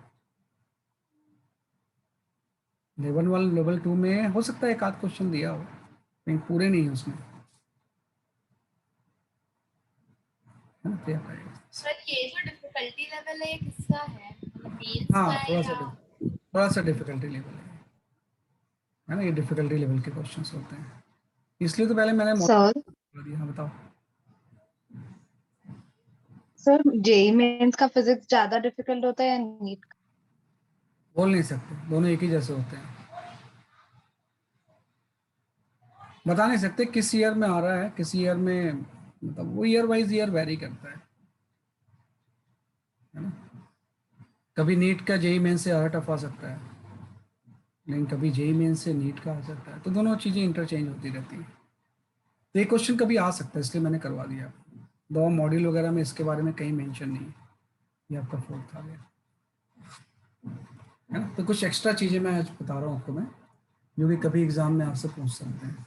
बस आपको के इक्विवेलेंट निकालना है, किसी भी क्वेश्चंस में कर लोगे। सर ये थर्ड वाला एक बार बताइए ना कैसे होगा। थर्ड वाला बता देते हैं। थर्ड वाला देखो बेटा ऐसा हो जाएगा, थर्ड वाले को आप ऐसे समझो, मैं फिर से डायग्राम बना देता हूँ, उससे आपको एक्स का रिलेशन भी ठीक से समझ में आ जाएगा। थर्ड वाला बता देते हैं। देखो थर्ड वाले में क्या है कि आपको मेन चीज थोड़ा सा ना डायग्राम बना लोगे, उससे समझ में आ जाता है आपको। वैसे तो कंस्ट्रेंट रिलेशन आपने पढ़ा हुआ है, उससे भी कर सकते हैं, लेकिन मैं सिंपल बता रहा हूँ आपको एक्स का रिलेशन। ये जैसे एक स्प्रिंग है, लॉज ऑफ के मोशन के कंस्टेंट रिलेशन अगर आपको याद होगा तो उससे तो बहुत आसान चीजें हैं। यहाँ पे आपने एक ब्लॉक कर दिया, आपने बोला इस ब्लॉक को मैंने एक्स से डिस्प्लेस किया, तो ये स्प्रिंग एक्स से डिस्प्लेस नहीं हुई, बल्कि स्प्रिंग में जो स्ट्रेचिंग हो गया वो x1 से हो गया, है ना। अब ये बोल रहा है कि ये जो x और x1 होगा इसमें क्या रिलेशन हो जाएगा, इसमें आपका क्या रिलेशन होगा, ये आपको बताना है। तो आप देखो, जब आप इस ब्लॉक को x से नीचे ले जाओगे तो ये पूरी की पूरी जो पुली होगी, मैं पुली ले लेता हूँ, इसको हटा ही देता हूँ यहाँ से, है ना। पुली का ही तो डिस्प्लेसमेंट है एक्चुअली, जो ब्लॉक का डिस्प्लेसमेंट है वही किसका डिस्प्लेसमेंट है, पुली का है। तो मैं ब्लॉक को मैंने जानबूझ के यहाँ से हटा दिया, कि मैंने बोला भाई ब्लॉक अगर एक्स से नीचे जाएगा तो जो पुली का सेंटर होगा वो भी एक्स से नीचे चला जाएगा। आप एक बार और बना लोगे तो इजीली समझ में आ जाएगा।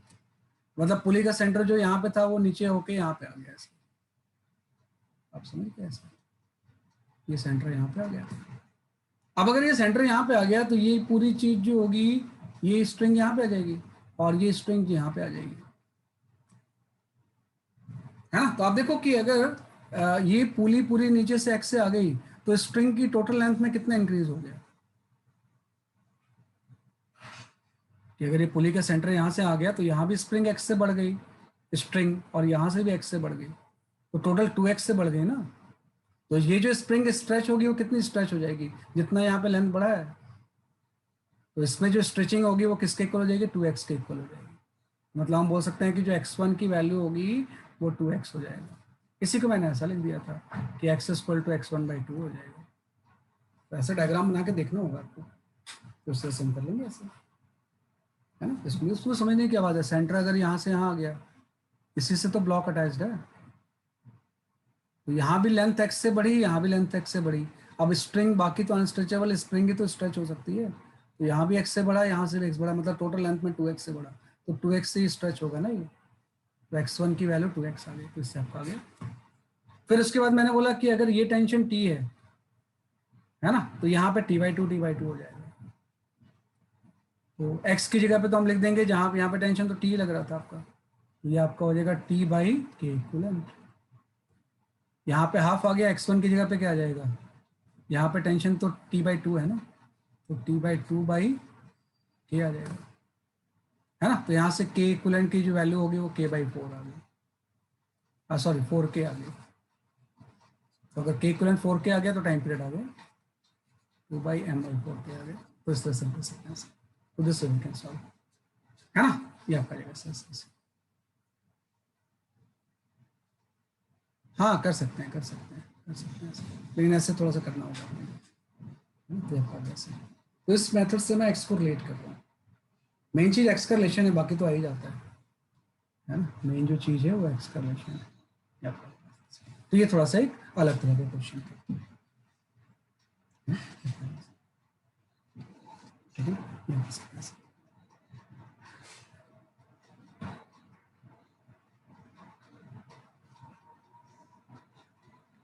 ठीक है, तो ये वेरिएशंस थोड़ा सा आप देख लेना कि थोड़ा सा ऐसे क्वेश्चंस भी पूछे जा सकते हैं। मतलब जो जेई वगैरह होता है उसमें तो और भी कॉम्प्लेक्स सिचुएशन होती है, कई चीज़ें लगी होती है, लेकिन आप में ये 4 केस काफ़ी है ना। This 4 case are sufficient. बेटा पूरा मैं एक्सप्लेन नहीं कर सकता, आप रिकॉर्डिंग देख लेना,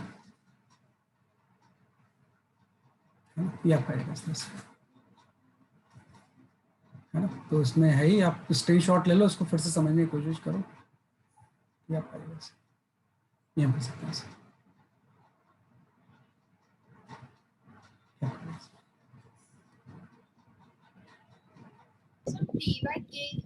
और आया ये आपने ऐसे ही किया ना कि जो टेंशन है वो भी इक्वल टू k हाँ है, मतलब जो जो आपका के होता है ये फोर्स बाई एक्स ही तो होता है। जो फोर्स होता है स्प्रिंग फोर्स के एक्स होता है, तो यहाँ से एक्स की वैल्यू एफ बाई के हो जाएगी। तो जहाँ जो फोर्स है, यहाँ वजह से टेंशन है तो टेंशन बाई के हो गया, यहाँ पे एक्स ले रहे हैं हम, है ना। और यहाँ पे अगर टी टी होगा तो हम जानते हैं टी बाई टू होगा। तो जहाँ पे एक्स वन ले रहे हैं वहाँ का टेंशन टी बाई टू है, तो टी बाई टू ठीक कर दिया, इस तरह से आपका आंसर आ गया, है ना। तो इस तरह से हम कर सकते हैं इसे,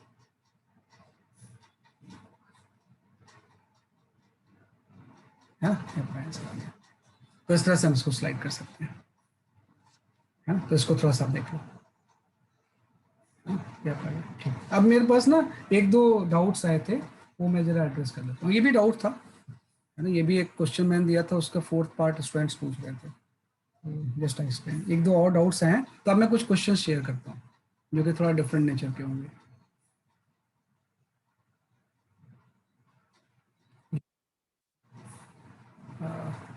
ये भी करेंगे सारा, पहले मैं वो डाउट ले लेता हूँ।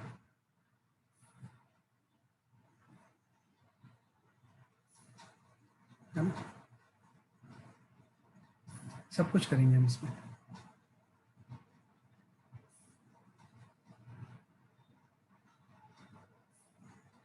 हाँ, ये क्वेश्चन इसी की मैं बात कर रहा था, ये जो मैंने बताया अभी, है ना, ये मैंने आपको दिया हुआ है ना। तो जो मेरे पास डाउट्स आए हैं वो मैं देख लेता हूँ पहले। हाँ, एक ये क्वेश्चन स्टूडेंट्स पूछ रहे हैं, ये वाला, है ना। हालांकि क्लास में मैंने इसको इम्प्रूव किया है कि इसका आंसर आप जानते हो, है ना, लेकिन हो सकता है क्लास वगैरह अटेंड नहीं हुई होगी। कि भाई अगर कोई भी पार्टिकल डिस्प्लेसमेंट कर रहा है तो ये कितने एसएचएम का कॉम्बिनेशन हो जाएगा, है ना। तो सभी हम जानते हैं कि इसका जो आंसर होता है वो 3 एसएचएम आ जाता है ना। ये क्लास में हम कर चुके हैं, है ना, कि इसमें एसएचएम जो होता है वो 3 होता है। लेकिन वो कैसे होता है थोड़ा सा मैं इसको डिटेल में बता देता हूँ आपको मैं, तो सो दैट कि आपको बार बार यूज हो गए ये।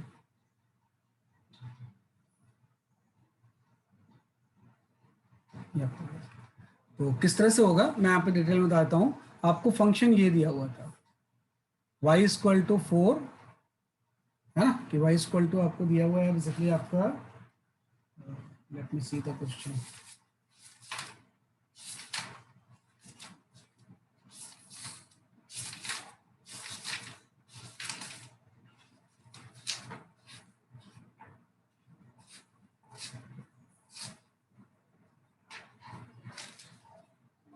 Sir 4 cos square t by 2 sin 1000 4 cos square t by 2, है ना, 4 cos square t by 2 and sin 1000 t। sin 1000 t।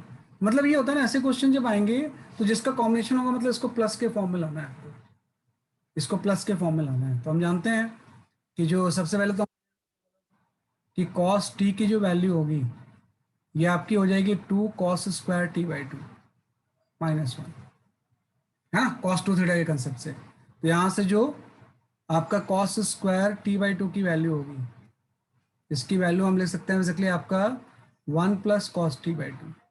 पहले तो मैं इसको यहाँ पुट कर दूंगा, तो यहाँ से y की वैल्यू आ गई, ये आपका आ गया 2 इंटू 1 प्लस cos t आ गया, इंटू 1000 t आ गया sin 1000 t।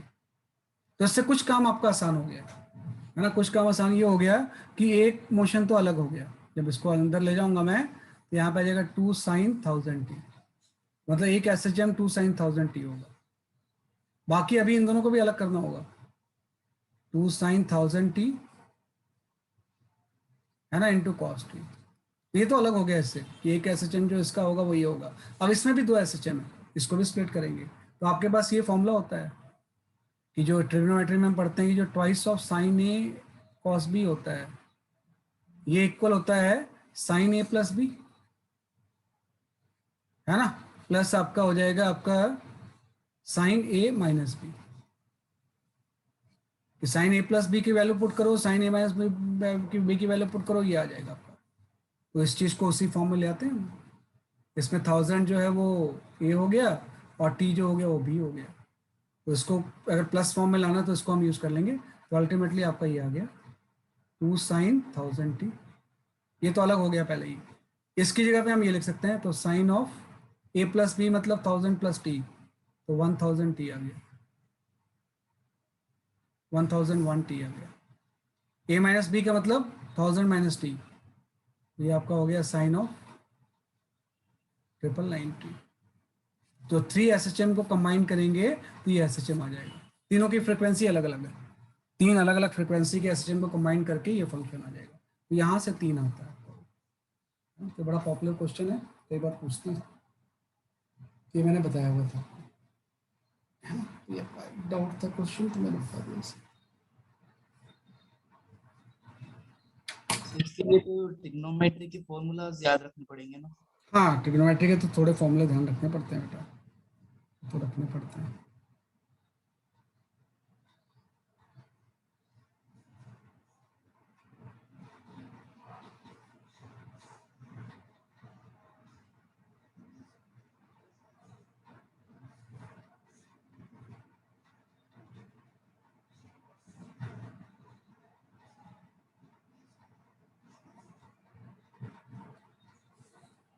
ठीक है ना, ये अपना आंसर आ गया।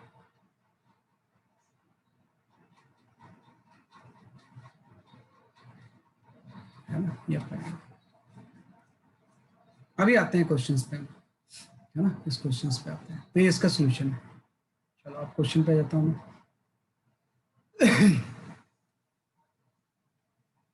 ये वाला,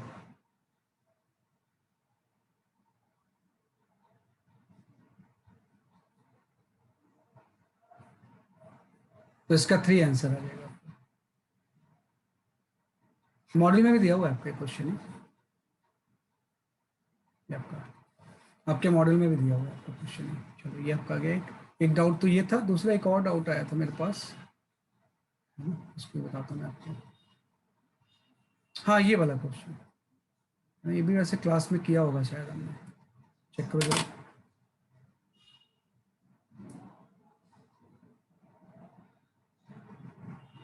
हाँ सर, ऐसे टाइप पे नहीं किया। हाँ?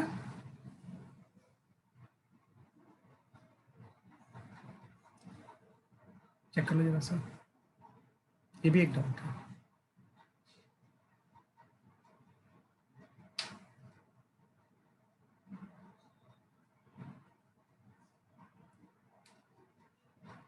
या तो मैंने एज ए होमवर्क दिया होगा इसलिए मुझे याद आ रहा है। सर आपने एक एक्सप्लेन किया था ऐसे पिस्टन का, but I don't think it was something like this one. हाँ, सही बात है। कोई नहीं, अभी कर लेते हैं इसे।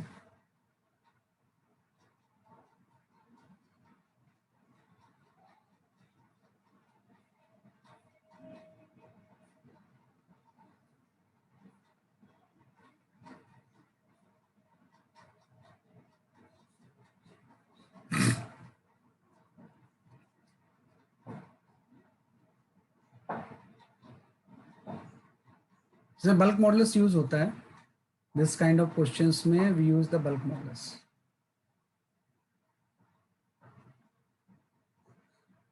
बल्क मॉडुलस ये हम यूज करते हैं।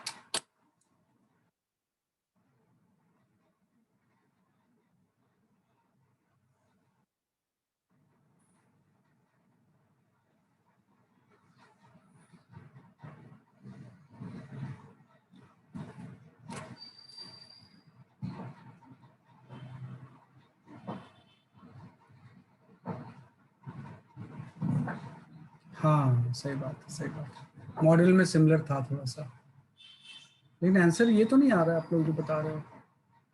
आंसर ये नहीं आ रहा है जो आप लोग बता रहे हो, थोड़ा सा ध्यान दो।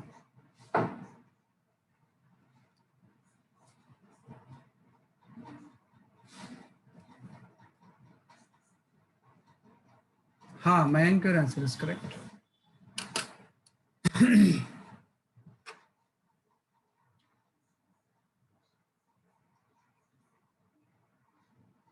हाँ, नया सही है आपका आंसर। चलो मैं इसको एक्सप्लेन करता हूँ, है ना, क्योंकि इतना टाइम नहीं है, मुझे 2-3 क्वेश्चन अभी और करवाने हैं, है ना। तो बल्क मॉडुलस इसमें यूज करेंगे हम, है ना, will use the bulk modulus, है ना। गौतम सही है आपका आंसर।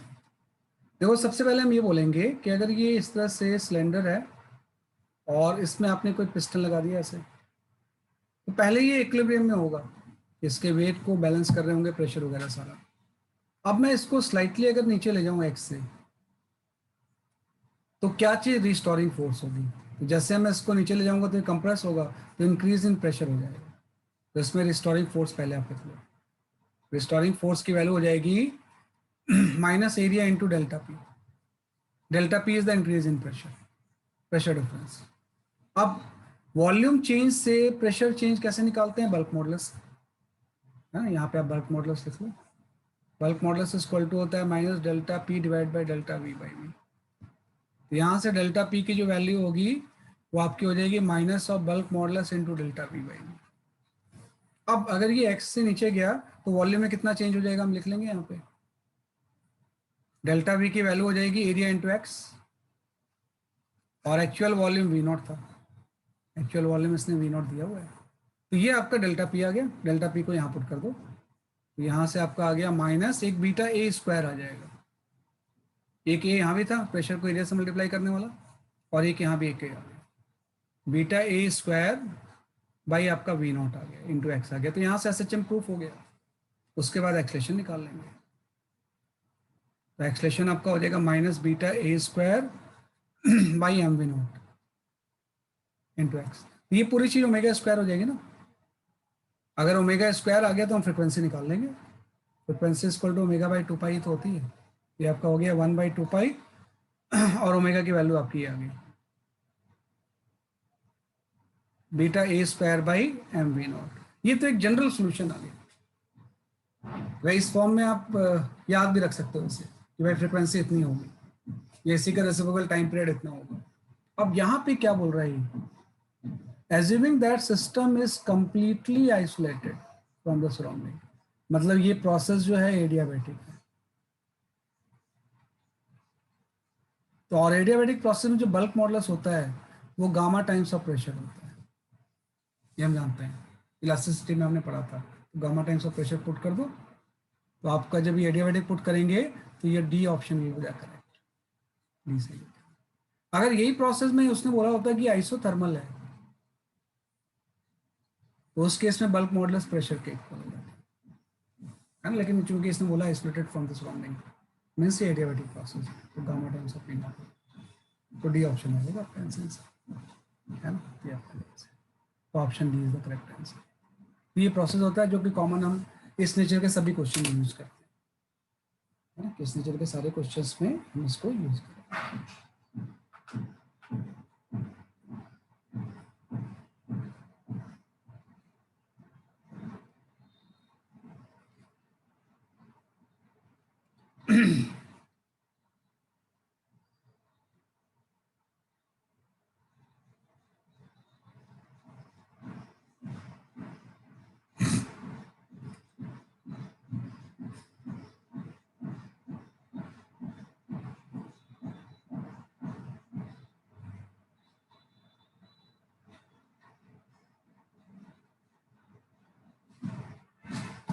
ये आपका गैस है, तो this we can solve questions.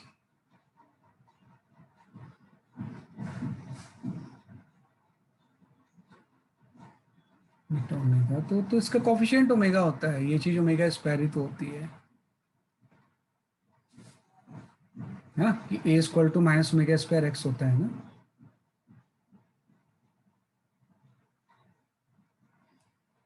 तो ओमेगा आ गया तो हम टाइम पीरियड निकाल सकते हैं,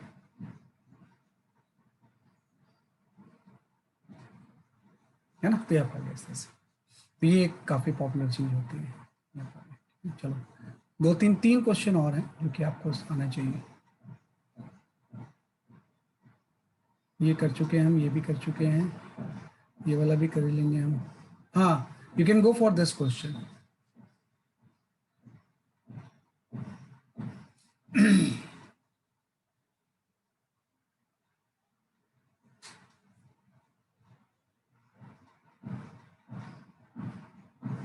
ओके ओके, कर देना व्हाट्सएप में।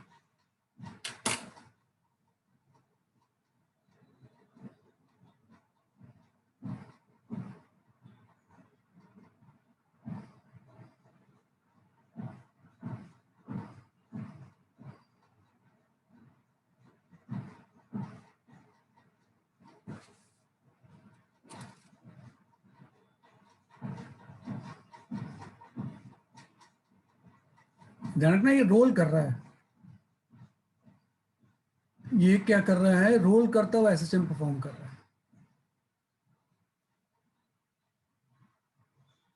है ना। अगर ये स्लिप करता, मान लो फ्रिक्शनलेस सरफेस होती और ये चीज अगर स्लिप कर रहा होता, सिंपल ऐसे जा रहा होता, तब तो इसका टाइम पीरियड में कोई फर्क नहीं पड़ता, टाइम पीरियड यही होता है इसका। लेकिन ऐसा नहीं हो रहा है, ये रोल करता हुआ जा रहा है, मतलब इसकी वी भी है एंड ओमेगा भी है।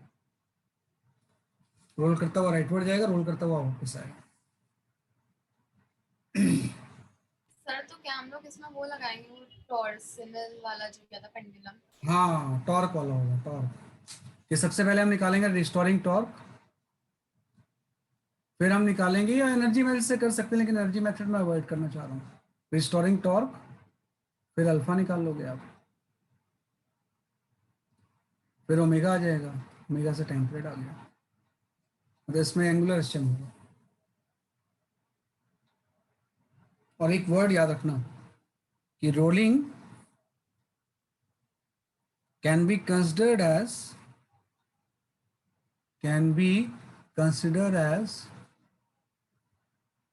प्योर रोटेशन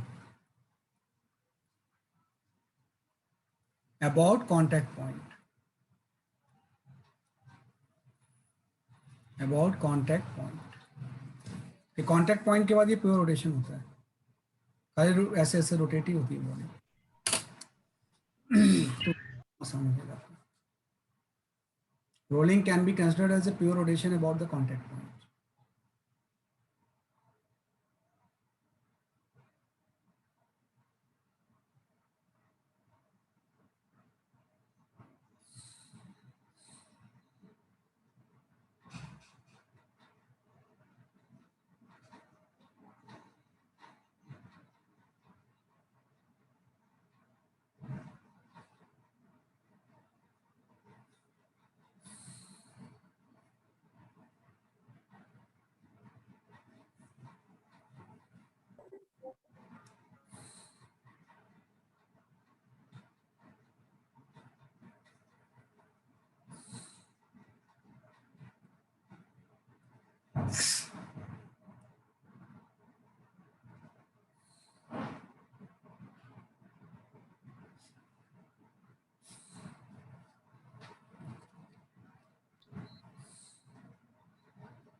हाँ, now your answer is correct।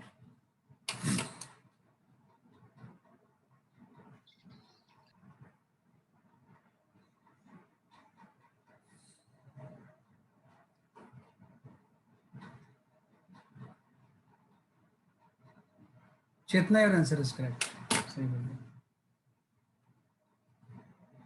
Ankush, your answer is correct.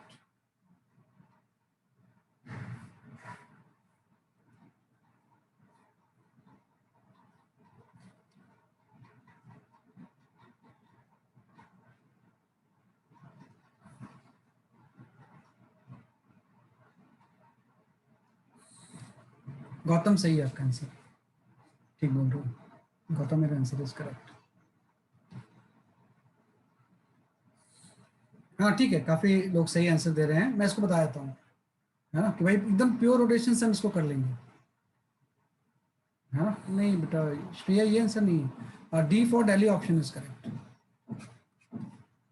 कुछ मोमेंट ऑफ इनर्शिया में गड़बड़ हो रही होगी, मैं बताता हूँ क्या है। देखो क्या होगा कि मैंने बोला कि कॉन्टैक्ट पॉइंट के बाद प्योर रोटेशन होगा, मैं ऐसा मान लेता हूँ कि पहले वर्टिकल लाइन की ये थी और हल्का सा मैं इसको टर्न कर लेता हूँ थीटा एंगल से, तो अब ये पूरी चीज जो हो जाएगी वो ऐसी हो जाएगी, एकदम ध्यान देना इसमें। ये पूरी चीज होगी, ये थोड़ा डायग्राम बनाने का मेन चीज होता है इसमें। ये पूरी जो चीज होगी, ये वर्टिकल लाइन था, तो अब ये पूरी चीज वर्टिकल लाइन से किसी एंगल पे आ जाएगी ऐसे, है ना। ये पूरी चीज जो होगी ये इस तरह से वर्टिकल लाइन पे किसी एंगल पे आ रही है ऐसे, इस कॉन्टैक्ट पॉइंट की ओर ये ऐसा होगा। तो जो सेंटर पहले यहाँ पे था, ये सेंटर थोड़ा सा शिफ्ट होके यहाँ पे आ गया स्लाइटली से, ये ऐसा, है ना। और आपने बोला ये जो एंगल टर्न हुआ है वो एंगल सपोज थीटा से टर्न कर गया, वह एंगल थीटा से इसकी वर्टिकल लाइन से टर्न कर गई, और ये कॉन्टैक्ट पॉइंट है आपका, इसके बाद ये एसएचएम परफॉर्म, उसका टाइम पीरियड निकालना है। तो आपको सबसे पहले यही तो निकालना पड़ेगा, what is the restoring torque. तो मान लो ये सेंटर पॉइंट किसी एक्स से डिस्प्लेस हुआ, तो अगर सेंटर एक्स से डिस्प्लेस होगा तो स्प्रिंग में एक्स एक्सटेंशन हो जाएगा ना, मतलब एक स्प्रिंग फोर्स ऐसा लग जाएगा, इस डायरेक्शन में एक स्प्रिंग फोर्स लग जाएगा, वही तो वापस इसको ले जाएगा। तो सबसे पहले मैं लिखूंगा what is the restoring torque. तो रिस्टोरिंग टॉर्क इक्वल टू हो जाएगा माइनस के एक्स इंटू आर, क्योंकि इस कॉन्टेक्ट पॉइंट के बाद ले रहे हैं तो आर से मल्टीप्लाई भी तो करेंगे। तो ये टॉर्क होता है फोर्स इंटू डिस्टेंस, इस कॉन्टेक्ट पॉइंट के बाद एस एच एम कर रहा है। तो आपने बोला एक्स से अगर डिस्प्लेस हुआ तो के एक्स फोर्स लग गया, K X into R restoring torque हो गया। लेकिन आपको रिस्टोरिंग टॉर्क तो इस फॉर्म में लाना होता है ना आपको, directly proportional to the minus theta. तो जो एक्स की वैल्यू होगी इस केस में, ये रेडियस इंटू एंगल हो जाएगी आर थीटा स्मॉल एंगल के लिए। वह एक्स जो होगा आर्क लेंथ हो जाएगा, रेडियस को आप एंगल से मल्टीप्लाई कर दो, तो यहाँ से रिस्टोरिंग टॉर्क की वैल्यू अभी आ गई minus K R square into theta. तो प्रूफ हो गया एस एच एम है। इसके बाद अल्फा निकाल लेंगे, तो अल्फा जब निकालेंगे तो आपका हो जाएगा minus K R square by I moment of inertia. अब आई ध्यान रखना क्या लिखना है इसमें, आई जो इसका होगा वो हो जाएगा M R square by two plus M R square, ये इसका ही हो जाएगा, क्योंकि डिस्क है ना, डिस्क का सेंटर ऑफ मास के बाद जो मोमेंट ऑफ इनर्शिया होता है वो M R square by two होता है। लेकिन पैरेलल एक्सिस थ्योरम से यहाँ पे शिफ्ट करना होगा ना, क्योंकि आप सारा कुछ यहाँ पे ले आए, इसके बाद एस एच एम कर रहे हैं। तो अल्फा की वैल्यू यहाँ से आ गई माइनस के आर स्क्वायर, आई की वैल्यू 3/2 एम आर स्क्वायर आ जाएगी इंटू थीटा। बस सॉल्व हो गया क्वेश्चन। एक बार अल्फा आ गया तो ओमेगा आ गया, ओमेगा आ गया तो टाइम पीरियड आ जाएगा आपका। देखो आर स्क्वायर नहीं दिया हुआ तो कैंसिल हो गया, वो आर स्क्वायर की होती नहीं है तो ये वाला कैंसिल हो गया। ये थोड़ा सा अलग सा क्वेश्चन है कि अगर रोल करता हुआ जाए तो इसका एसटीएम का टाइम पीरियड कितना होगा।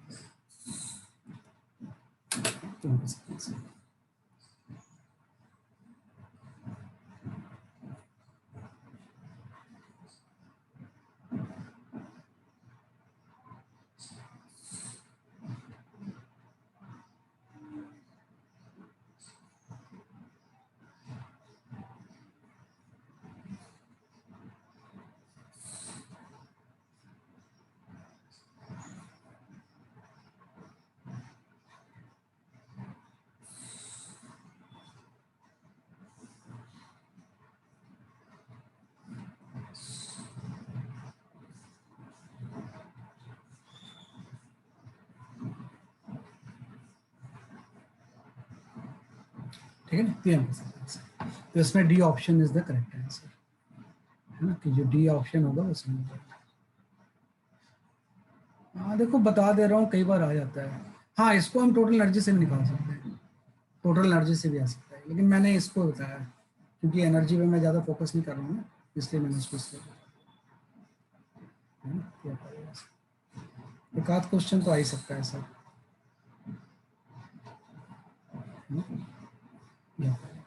तो ये थोड़ा सा भी ध्यान रखना। इसके बाद 2 क्वेश्चन सिर्फ और हैं, ओनली 2 क्वेश्चन है ना।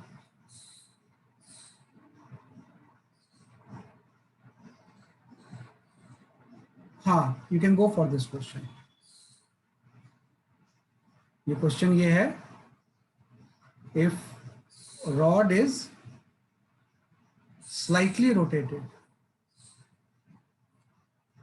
slightly rotated,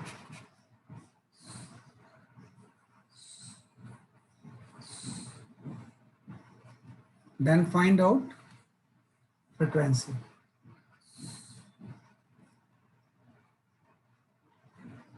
फ्रीक्वेंसी आपको बताना है कि रॉड को अगर हम स्लाइटली रोटेट कर दें तो जब ये इस तरह से ऑसिलेट करेगा तो उसकी फ्रीक्वेंसी क्या हो जाएगी। इस पोजीशन से रॉड को हम इसमें ले आए,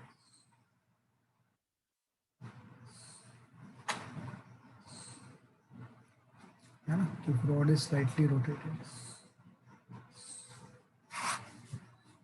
है ना, तो इसका टाइम पीरियड कितना हो जाएगा। ट्राई करो जरा सा, है ना, अभी जो मेथड बताया एकदम वैसे ही रिस्टोरिंग टॉर्क से। बस सिंपल पेंडुलम का तो आप फॉर्मूला जानते ही हो, उसमें तो ऐसा कुछ है ही नहीं। लेकिन जब स्प्रिंग वगैरह लगा होता है ना तो ऐसे क्वेश्चन भी आपको आने चाहिए। yes. है कि आपने स्लाइटली थीटा एंगल से रोटेट कर दिया इसे,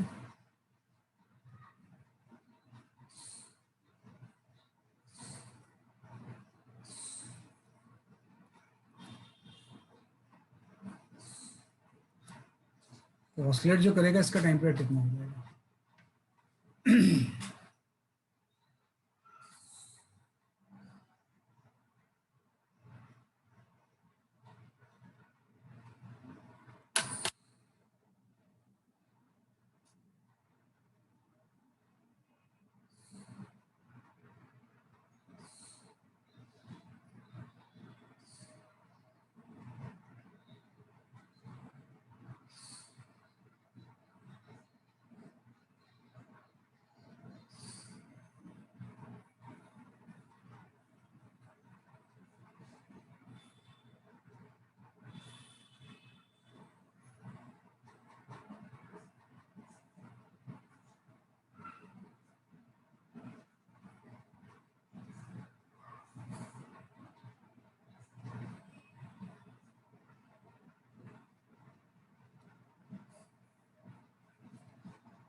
बेटा टोटल एनर्जी लिख के डिफरेंशिएट करना पड़ेगा उसे आपको। टोटल एनर्जी को लिख के डिफरेंशिएट करके जीरो पुट कर दो, प्रीवियस क्वेश्चंस के लिए, इसके लिए नहीं। टोटल एनर्जी लिख के डिफरेंशिएट करके आएगा।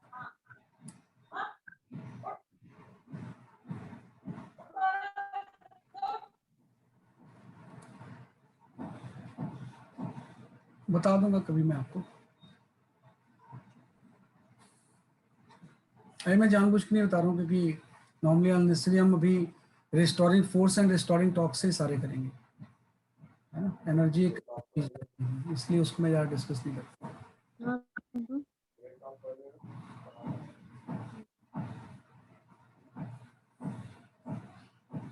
मोमेंट ऑफ इनर्शिया निकाला बेटा 3/2 mr²। Parallel axis theorem use किया मैंने प्रीवियस क्वेश्चन में। हाँ सही है आपका आंसर। प्रीवियस क्वेश्चन में mr²/2 डिस्क का होता है, लेकिन कॉन्टैक्ट पॉइंट के अबाउट निकालना है ना, तो प्लस mr² भी करना पड़ेगा, तो 3/2 mr² हो जाएगा। सही आंसर है। शांतनु, गौतम, श्रिया, देवीशी, सबके आंसर सही है। बिल्कुल सही आंसर था आपने, बिल्कुल सही आंसर है इसका, है ना। सही है ना, कुछ नहीं करना है, वैसे ही एकदम कर लेना आपने कि अगर ये एक्स से इधर गया तो इधर स्प्रिंग फोर्स का एक्स लग जाएगा, और अगर ये एक्स गया तो इधर एक स्प्रिंग फोर्स की एक्स। ये के एक्स की वजह से जो टॉर्क होगा ये तो उसको रोटेट करेगा, तो हम लिख देंगे रिस्टोरिंग टॉर्क। तो रिस्टोरिंग टॉर्क आ जाएगा के एक्स इंटू सेंटर से इसके डिस्टेंस, तो सेंटर से डिस्टेंस तो L/2 हो जाएगी ना। अगर रॉड का लेंथ हम L ले रहे हैं तो के एक्स इंटू L/2 आ गया। लेकिन आपको पता है जितना टॉर्क इस तरफ होगा उतना इस तरफ होगा, तो ये 2 से मल्टीप्लाई भी हो गया। वही के एक्स फोर्स था, फोर्स को डिस्टेंस से मल्टीप्लाई कर दिया आपने L/2 से, तो टॉर्क आ गया। एंड दोनों के टॉर्क तो ऐड ही हो रहे हैं ना, तो दोनों के टॉर्क ऐड हो गए तो 2 से मल्टीप्लाई भी हो गया। तो यहाँ से रिस्टोरिंग टॉर्क की जो वैल्यू आ गई, ये 2 कैंसिल, ये आपका आ गया -KL × x। ये रिस्टोरिंग टॉर्क आ गया। अंकुश पाटिल सही आंसर है आपका। अनाया और आंसर इज करेक्ट, है ना। तो ये आपका आ गया -KL × x। अब आपको बताया, अभी आपने पढ़ा था कि ये चीज L/2 है और ये x है और ये एंगल थीटा है, तो जो x होगा वो L/2 × थीटा हो जाएगा स्मॉल एंगल के लिए, है ना। या tan θ = परपेंडिकुलर बाय बेस से भी लिख सकते हैं कि L = L/2 × थीटा हो जाएगा। यहाँ पुट कर दो, तो रिस्टोरिंग टॉर्क की वैल्यू आपकी आ गई -KL²/2 × थीटा। तो मोमेंट ऑफ इनर्शिया निकाल लेते हैं। अल्फा की वैल्यू हो जाएगी restoring torque upon moment of inertia, हो जाएगा -KL²/2। Moment of inertia centre के अबाउट निकालना है तो रॉड का तो पता ही होता है, ml²/12 हो जाएगा × थीटा। तो अल्फा की जो वैल्यू आ जाएगी, ये L² वाला टर्म तो इज्यूम किया था कैंसिल ही हो गया, तो ये आपका हो जाएगा 6K/r × थीटा। और ये चीज ω² ही तो होती है, तो यहाँ से फ्रिक्वेंसी आ गई, फ्रिक्वेंसी पूछा गया था, तो ω/2π आ गया है। तो यहाँ से फ्रिक्वेंसी अगर कैलकुलेट करेंगे तो 1/2π √6K/r। तो टॉर्क प्रूफ करना अल्फा, ये आपका करेंगे, तो इसका सी ऑप्शन सही हो जाएगा। तो ऐसे अगर क्वेश्चन आते हैं तो हम अटेम्प्ट कर सकते हैं इसमें। हाँ? So we can do this.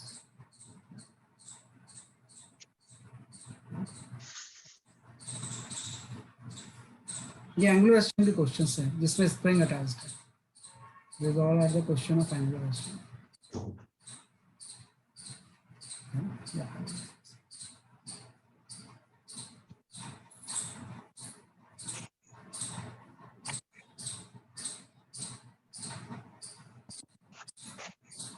ये वाला टर्म ध्यान रखना, ये वाला टर्म मेन है इसमें, क्योंकि ये पुट करेंगे तभी तो एंगुलर एस्टिमेशन प्रूफ होगा वो, है ना। बस एक लास्ट क्वेश्चन बेटा, उसके बाद विल स्टॉप द मीटिंग। एक लास्ट क्वेश्चन वो इम्पोर्टेंट है, इसलिए मैंने उसको बता दिया। वैसे उसको आप सॉल्व कर लोगे, लेकिन फिर भी उसको जानना जरूरी है। वो इजी है, इतना मुश्किल नहीं है जो हम कर रहे हैं, बहुत इजी क्वेश्चन है। हाँ, ये क्वेश्चन इसमें बी ऑप्शन किसी स्टूडेंट ने मार्क किया है, ये कोई सही हो जरूरी नहीं है। आप थोड़ा सा क्वेश्चन देखो क्या पूछ रहा है ये।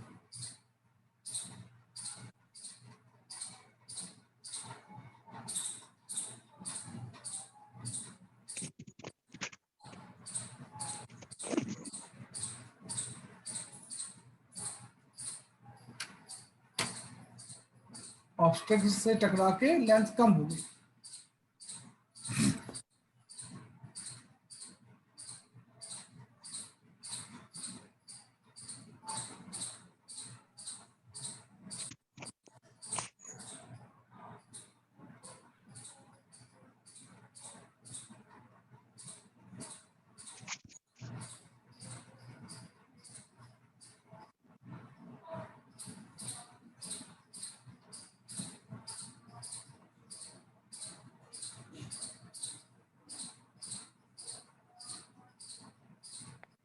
हाँ, सारा आंसर इज करेक्ट।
साहिल बी नहीं है बेटा, बी तो मैंने बता दिया ना, वो किसी स्टूडेंट ने भेजा था लेकिन वो गलत है आंसर, बी तो करेक्ट नहीं है। प्राची सही है आपका आंसर, प्राची का आंसर इज करेक्ट।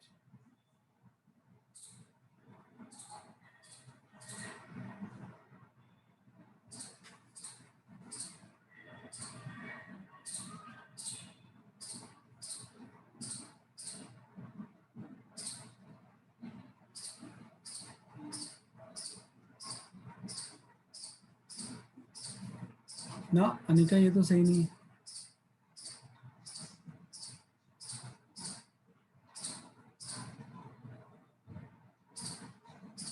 दिवेश सही है आपका आंसर।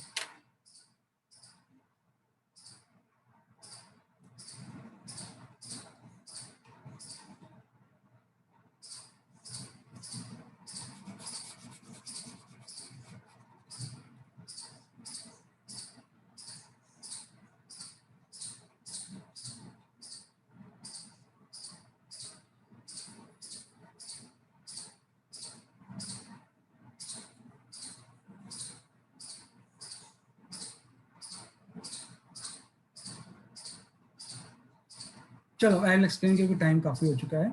देखो ये क्या हो रहा है इस क्वेश्चन में, काफ़ी लोगों ने सही भेजा है। हाँ, Anika your answer is correct, Chetna your answer is correct. कि भाई ए से बी तक गया तो उसकी लेंथ एल थी, तो जब एल लेंथ होती है तो टाइम पीरियड की वैल्यू क्या होती है 2π√L/g। लेकिन जब ये बी से सी गया है ना, ये ए से बी का टाइम पीरियड है, मतलब अगर पूरा होता तो टाइम पीरियड इतना होता। जब ये बी से सी गया तो आपको पता है 3L/4 वाला लेंथ तो रुक गया, सिर्फ L/4 ही तो इफेक्टिव बच गया। तो जब ये बी से सी जाएगा तो उसका अगर मैं टाइम पीरियड का फॉर्मूला लिखूँ तो अब लेंथ चेंज हो चुका है, लेंथ की जगह पे L/4 हो चुका है भाई जी, है ना। अगर ये टाइम पीरियड टी डैश है तो टी डैश की वैल्यू जो हो गई वो T/2 हो गई। तो लेंथ अगर हाफ हुआ है तो टाइम पीरियड भी क्या हो जाएगा, हाफ हो जाएगा। हाँ देवीशी आपका सही आंसर है, ठीक है ना। अब इसे से हम निकालेंगे तो भाई ए से बी गया तो आपको पता है ये पूरे साइकिल का 1/4 ही तो है, एक्सट्रीम से इक्विलिब्रियम पोजीशन पे आ गया तो पूरे साइकिल का 1/4 है। तो अब अगर मैं टाइम निकालूं कितने टाइम में ये वापस वहीं पे आ जाएगा, तो ये पूरे साइकिल का 1/4 है और टाइम पीरियड टी है, ये T/4 हो गया, है ना। प्लस जब हम बी से सी जाएंगे तो भी ये पूरे साइकिल का 1/4 है, लेकिन अब लेंथ 1/4 हो चुका है तो टाइम पीरियड सिर्फ T/2 हो चुका है। तो इसमें जो टाइम लगेगा बी से सी तक जाने में वो T/2 का 1/4 हो जाएगा। हाँ तो ये आपने निकाल लिया, ए से बी गया T/4, बी से सी गया T/2/4, और सेम टाइम इसको वापस आने में लगेगा तो हम 2 से मल्टीप्लाई कर देंगे। तो जैसे आप 2 से मल्टीप्लाई करेंगे इसका आंसर 3T/4, 3T/4 में सी ऑप्शन इसका, है ना, कि जो सी ऑप्शन होगा वो सही होगा। हाँ अनाया सही आपका आंसर, ठीक है ना, तो ये सी ऑप्शन सही है, ठीक है ना। तो काफ़ी कुछ आज हमने पढ़ लिया, थोड़ा रिवाइज सा कर लिया, और जो मुझे लगता था कि आपका वो कंसेप्ट अभी नहीं आता होगा लेकिन एग्जाम में कभी ना कभी आ सकता है, एक्स्ट्रा चीज़ें वो मैंने आपको बता दी, है ना। तो that's all for today, bye bye.